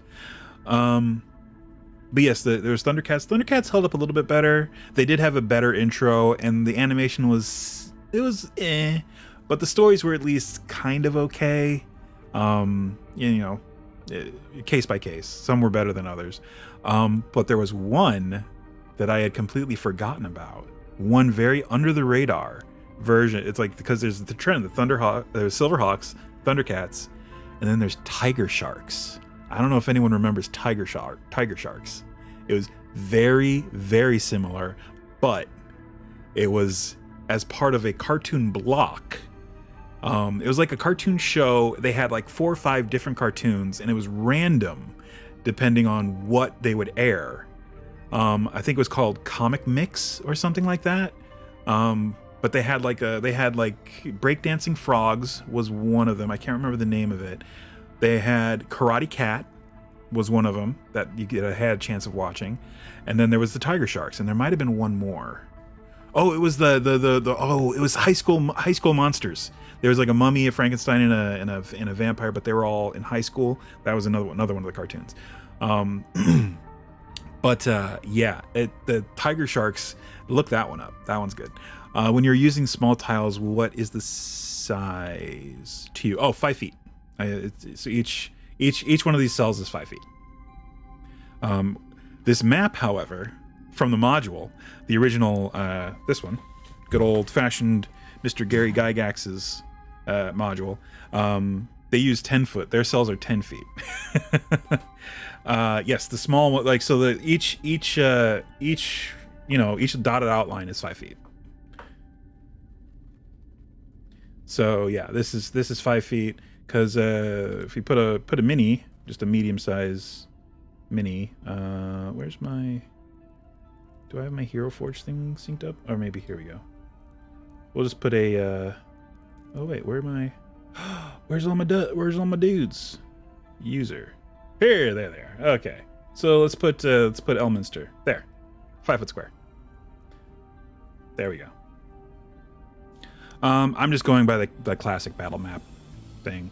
1 square is 5 feet. Keeping it simple.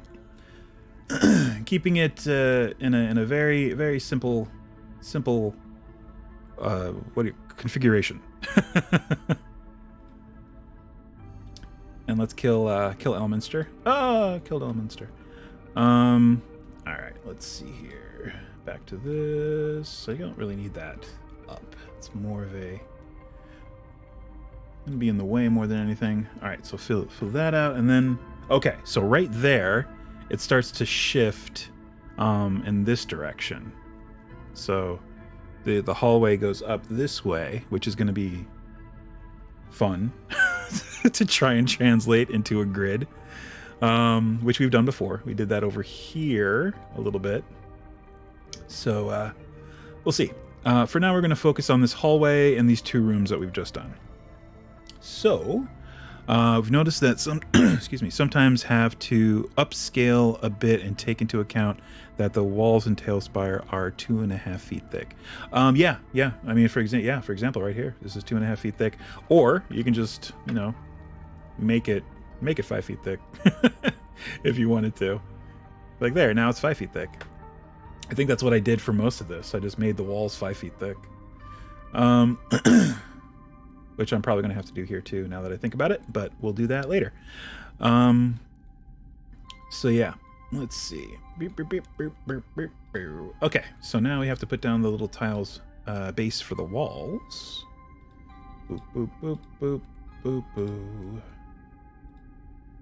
But yeah, that's what I have been having fun doing in my free time. Oh, we can use a little 1x1. Boop. There we go. And back to this.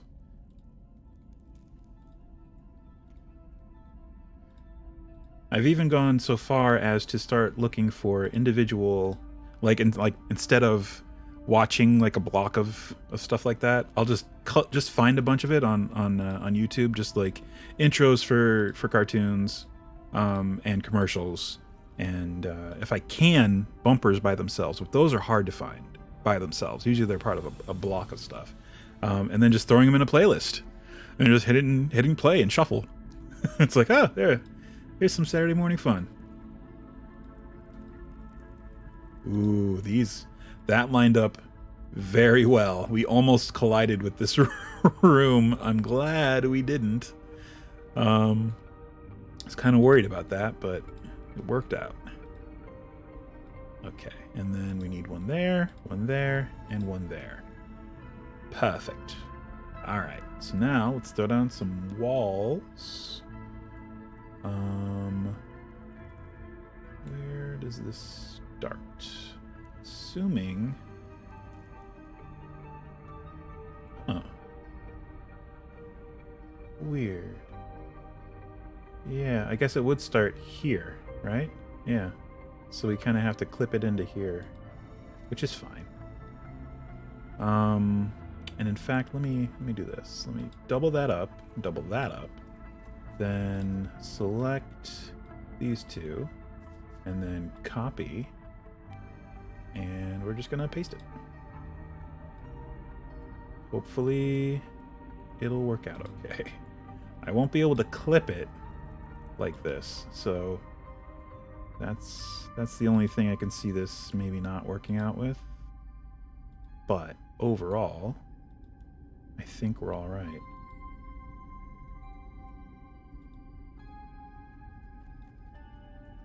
All right, so there we're probably going to have to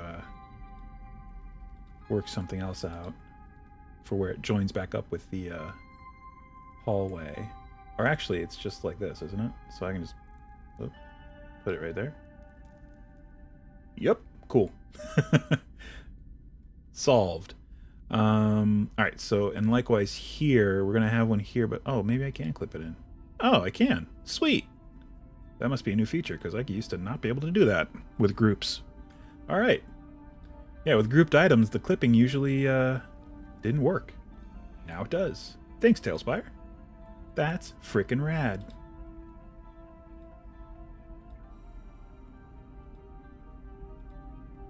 And there, and there, and there, and flip, and there, and there, and there, and flip, and there. Whoa, wrong. Ah, frickin' grid. Control Z, while very helpful, it runs the unfortunate problem that Control, if you hold down Control and move the mouse, it moves your grid. So if you hit Control Z, you literally have to take your hand off the mouse, or you run the risk of what just happened where I moved my grid. It's a small thing, but it can become annoying.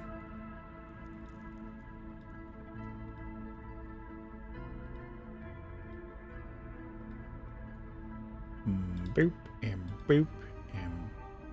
Oh. I didn't even think of that. Huh. Alright, so I'm gonna have to fix that. That's easy. That's an easy fix. Let's move this down. Nope, down one more. There we go. I'm actually gonna have to go ahead and put a another little thing in here and put another wall there, because that yeah. There we go. Now that makes sense. All right, cool. All right, man, sweet. All right, so let's paste again, and now we can put on top of these placed walls, making the walls very, very tall.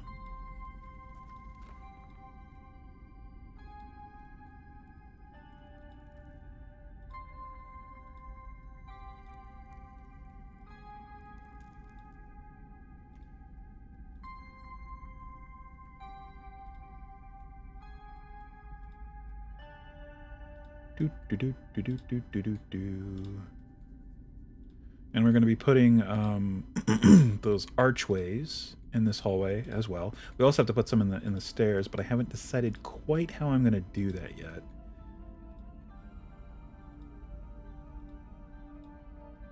And this can be really easy.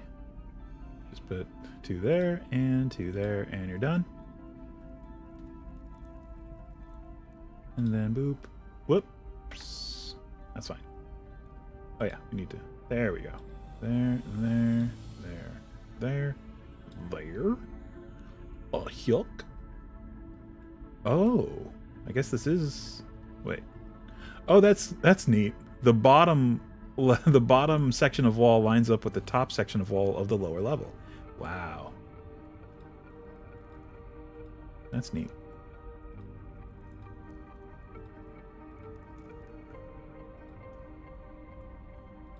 Boop, boop, and boop. Sweet. All right. We're also...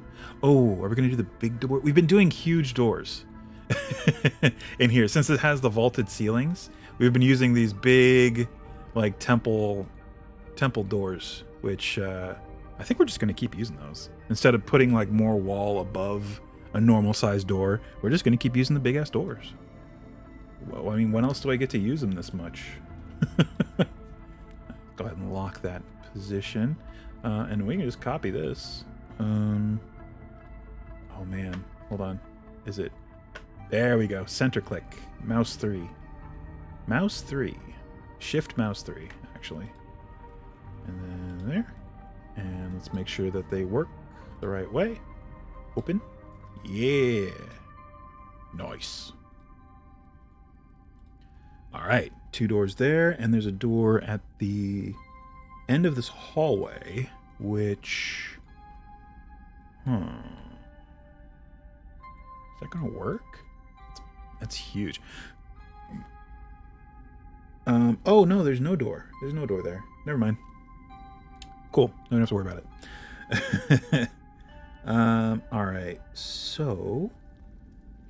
It looks like this room has pillars. I will read the description of the room when we come to it. But first we're gonna do some of this. Let me grab... Whoops, back in the build node. There we go. Copy that. And I think... Well, we had it every 2. So it would be there. And I want to put... Well, you know what? I want to put one here. So we're going to put one here. There and there. And then... Maybe we just do double? Or do we do like here and here? Or 2 right in the middle? Or 1... Yeah, that makes it kind of weird. I think we're just gonna put one here. And here. Yeah, that's fine. I'm fine with that. Cool. And we're gonna have to put the extra layer of wall here on the steps, but we'll do that later. All right, cool. Let's grab that. Level it with what we got already. Flip it around. There we go. And then we'll go this way. We won't worry about the other end because that we're not even gonna... Well, actually, I guess we'll get to that eventually. But, well, what do we have? 20 minutes left? We'll focus on this room. The room down here. So we have 1, 2 here, and then 1, 2... I guess we're just gonna end up putting it here anyway, so there, and then I guess we'll break form and do every 3 here. So we got... Oh, actually, no. It's 2 in that, and then that. So maybe we just don't do one in between there. That'll make it simpler. Yeah, that's fine. And then up there. 1 there. For this room, which has interior pillars, so we don't have to worry so much about anything else. All right. Let's read the description for this room. Room number 55 of the Temple of Evil. Oh, here we go. Cool. 55. Evil Chapel. This place is of red stone. Can't quite do that. It's fine. The floor being a mosaic. Checkerboard of black and red. We can do a mosaic checkerboard. Can we do red? We might be able to do red for the floor. Yeah, actually, I know for a fact we can. Sweet. All right, so we're going to have to redo the floor. It's fine. The south wall is covered by a huge tapestry which depicts a black landscape, barren trees, and unidentifiable but horrible black shapes in silhouette, possibly demons of some sort. holding aloft a struggling human. A gray sky is torn by wisps of purple clouds, and a bloody moon with a skull-like face on it leers down upon the scene. 4 black pillars support the domed ceiling some 25 feet overhead. Between these columns, just in front of the tapestry, is a stone altar of red-veined black rock, rough-hewn and stained brown with dried blood. Upon it are 4 ancient bronze vessels, a shallow bowl, a pair of goblets, and a ewer, a vase-shaped pitcher. Yes, I know what a ewer is.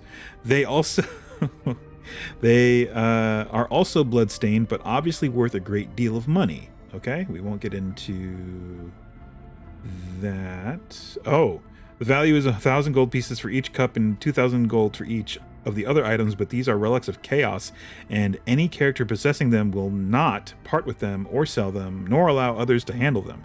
Oh, they're covetous. Covetous. Oh, wow, this is like a whole block describing... That's just about as long... It's actually longer than the description of the room. There's a parenthetical block of text that describes what happens to whoever carries these things, and it is longer than the description of the room. I won't get into it, because it doesn't really affect what we're doing here, but it's basically, yeah, you don't want to get rid of them, and there's a whole thing. It's like the one ring, like you don't want to get rid of it, and whatever. All right, so let's redo the floor. That I think we can do in the next couple minutes here.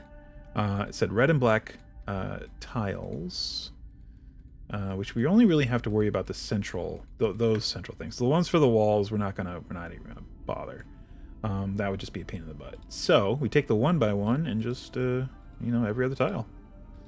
Perfect. And then we go get a red one and do the opposite.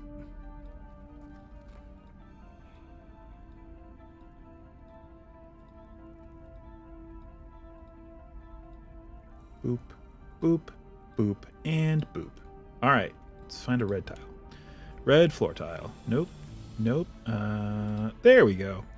And we want map, and I think Morgoth? Yeah, there you go. It's carpeted, but that might work. Are there any I don't think so. I think everything is gonna have Palisade, Merchant, doesn't have any actual like floor tiles. Dungeon, that's like a pale, yeah, it's like a pale kind of color. Oh, Desert Village. That actually has, yeah, this is sort of red.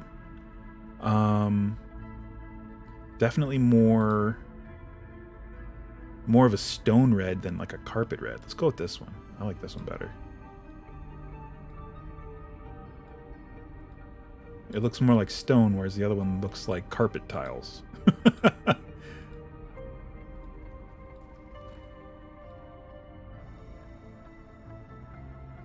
Boop, and boop, and boop, and yeah. Cool. There you go. Checkered floor. Done. Alright, so there is a tapestry on the far wall sitting above a altar, and then there are pillars. So the pillars, it looks like they are 10 feet in. So basically here. Oh, that's going to be weird. But you know what? We can do it because we luckily have this thing.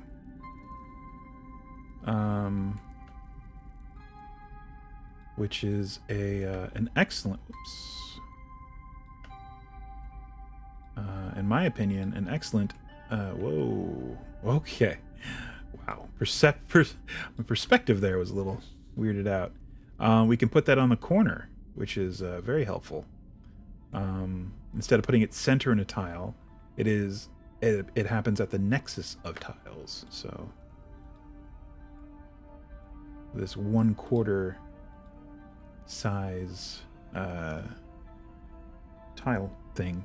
I guess 5 feet is fine there, right? Yeah, that looks like about what it's supposed to be. All right, cool. Let me just do this and down and copy and oh, here's where it gets weird. So since these exist on a quarter, Now I can't place this as a group where I want. So yeah, we can't copy paste. We have to actually place them individually, which it's not a big deal.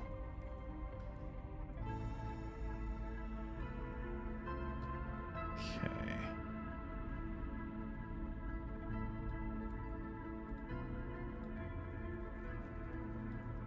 And doot and doot and doot doot.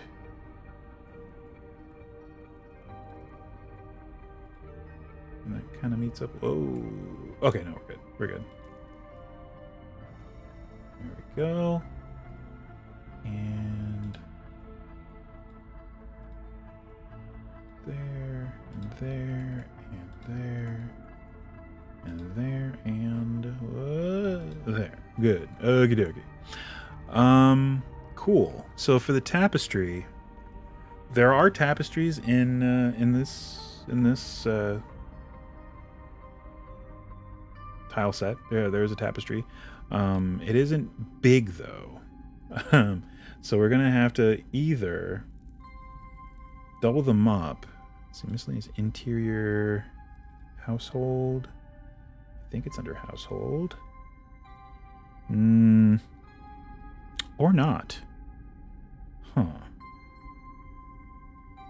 I wish they had like curtains kind of like this, but like drawn, like completely closed, because they have that and they have this, but they don't have one that have the curtains completely drawn. That would be helpful. Mirror, is it under mirror? No. The paintings here aren't that big. It's got to be somewhere else. Maybe it's under merchant. Is there a merchant? Lights, signs? No. Chess, debris. Oh, debris modern. Decor modern. Furniture modern. I forgot they added all the modern stuff. It's so weird seeing all this in here now. Signage. Yeah, that would be a little weird. You're looking for the hanging rug. Yes. I forget where those are. Is it furniture? It is furniture. It's furniture. Merchant. Under furniture. All right. Okay, so we're just gonna, you know, put a bunch of these up here. That's basically how we're gonna do this. Just gonna put a bunch, and that's the tapestry. They're all part of the same tapestry. Boop, and it's a big tapestry. Boop. And oh man, I gotta scooch those over slightly.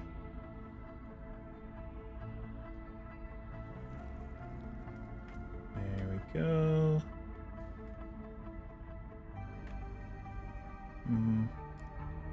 That's fine. And there. And how about one more level of them? There and there and there. All right, cool. There's your big evil tapestry. Now we need an altar. Is that under Grim? Let me look under Grim. That might be where I can find a really nasty looking altar. Or not.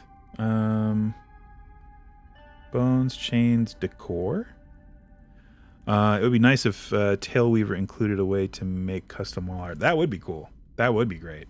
Because then you could just take a, you know, image of whatever you find on the interwebs and just, you know, place it on the tile and throw it in. That'd be great. Is it miscellaneous interior? Do they have anything good in there? Let's see. Pipe, decor, technology. Oh, technology is literally one tile. It's a telescope. A wizard hat. I like the ... or two. Oh, we have the tapestry bars, which we can put in. We'll go ahead and do that. That's probably fitting. There we go. And In a bit. Oh, out a bit. Right about there. Good. Cool. There. There we go. Didn't even know I needed that. Found it, though. I guess this is kind of an altar, but it's not the kind of altar we're looking for. You know, we can just do a stone block. That's probably the easiest way to do it, right? That's what it says it is. It's just a block of stone. So let's go to God, what have we been? Cavern lava. That's what we've been using, and look for the. There it is. The 1x1. Perfect. Just do 2 of those. It basically looks like the description. Yeah, rotate that so it's slightly, and we can even move them down a little bit into the floor so that you can see the whole tapestry. And now, and look at that, it looks like it has blood in the crevices. That's kind of cool. Perfect. That is perfect. All right, so now miscellaneous interior, we want food, right? Food and drink, because we want a ewer, which is this, a pitcher sort of thing, right there. We want a bowl. I'm pretty sure we can find a bowl. There we go. Bowl. And what else was there? A couple cups, I think. All bloodstained. Like you do.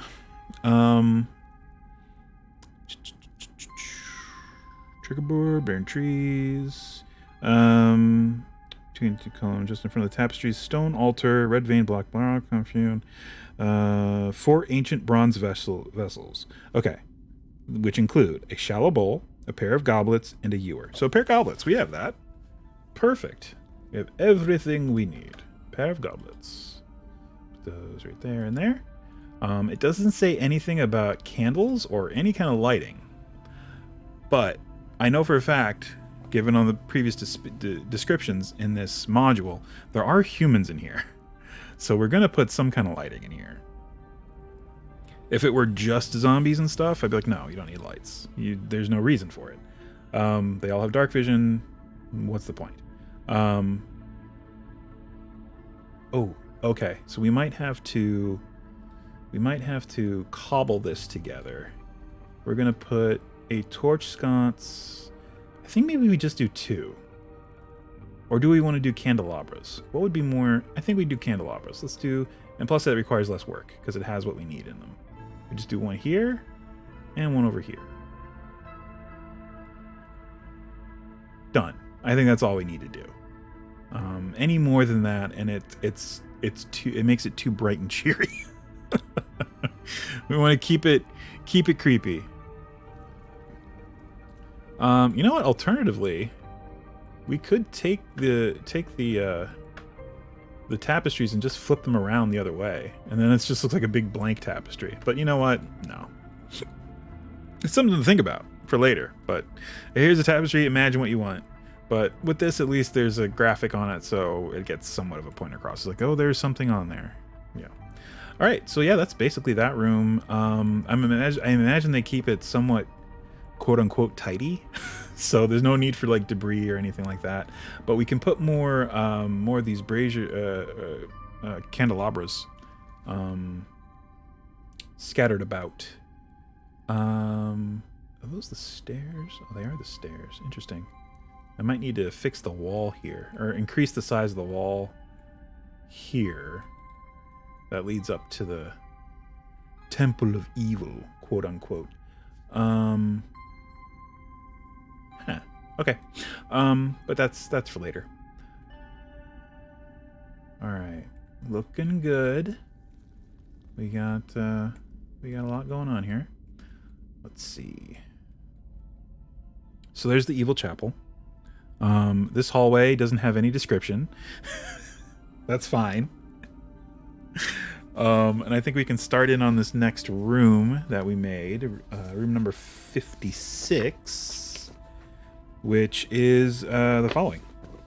The Adepts Chamber, plural, Adepts. Plural possessive Adepts Chamber. There are 4 Adepts, 2nd level clerics here, each clad in a black robe with a maroon colored cowl.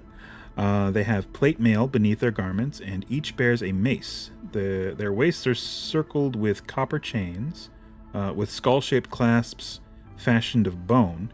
Each carries a purse with 20 gold and 5 platinum pieces, and each wears an amulet of protection from good, which makes their effective armor class 2, which would be an 18, versus good creatures.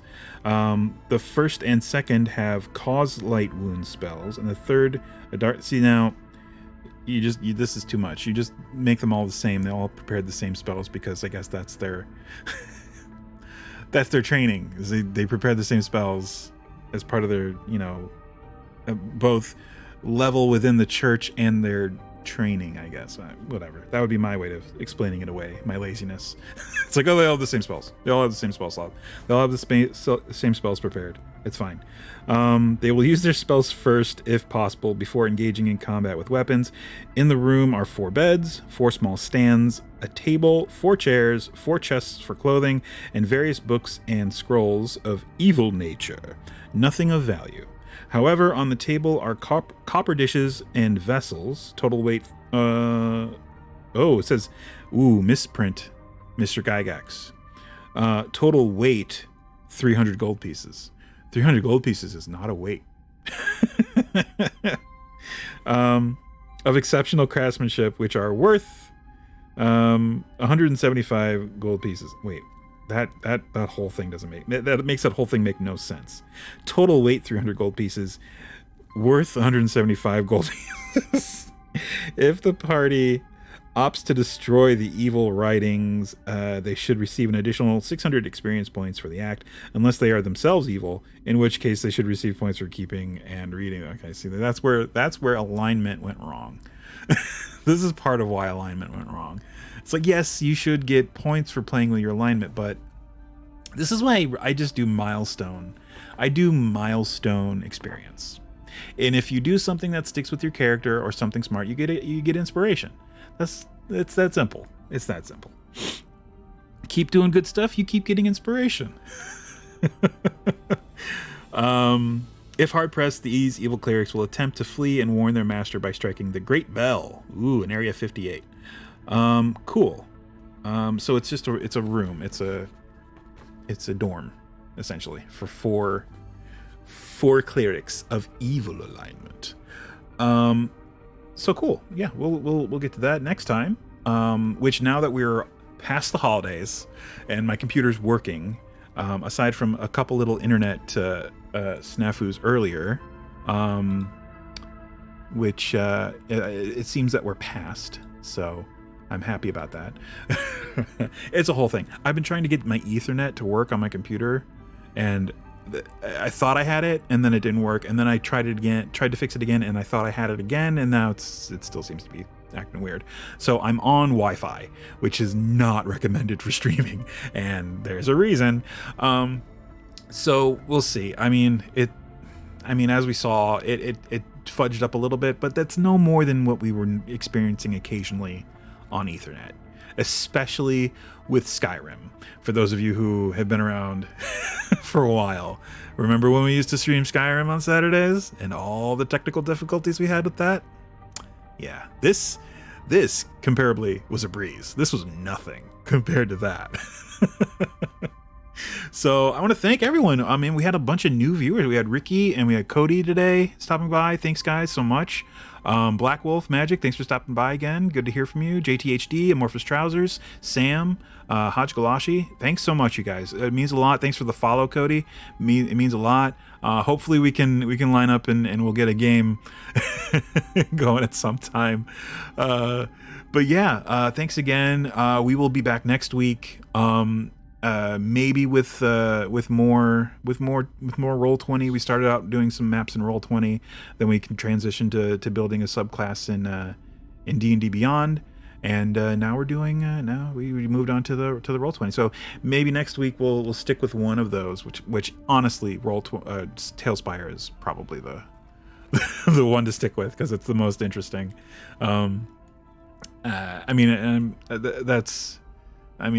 Yeah, I mean, that's sort of an objective comment, I guess. Because, yeah, I mean, it's something to watch. Something's actually happening as opposed to the others, which is just typing and scrambling through through menus and lists of items, which in the case of Roll20, man, ugh, that is not conducive of a stream. So we may not revisit Roll20 on stream. that was boring for me a little bit. So yeah, I have fun building in D&D Beyond though. So and that's probably the least the least interesting to watch, but maybe it is. I don't know. I have fun. So yeah. Hopefully the Roll20 info helped for anyone looking to try to use Roll20 to run a game. It's not without its flaws, but I've reached an understanding with it. So a mutual understanding with Roll20. We both sat down after some hard arguments, and we had some words, and we figured it out. Figuratively, not literally. So we will, as I said, be back next week with more TaleSpire, maybe more D&D Beyond building. Thanks again, everyone, and stay safe out there. And feel your feelings. Good night. Hey, what's up? If you enjoyed this video, be sure to hit the like button and also hit the bell if you want to know when I post some new stuff. You can see some of my other stuff right over there on the screen.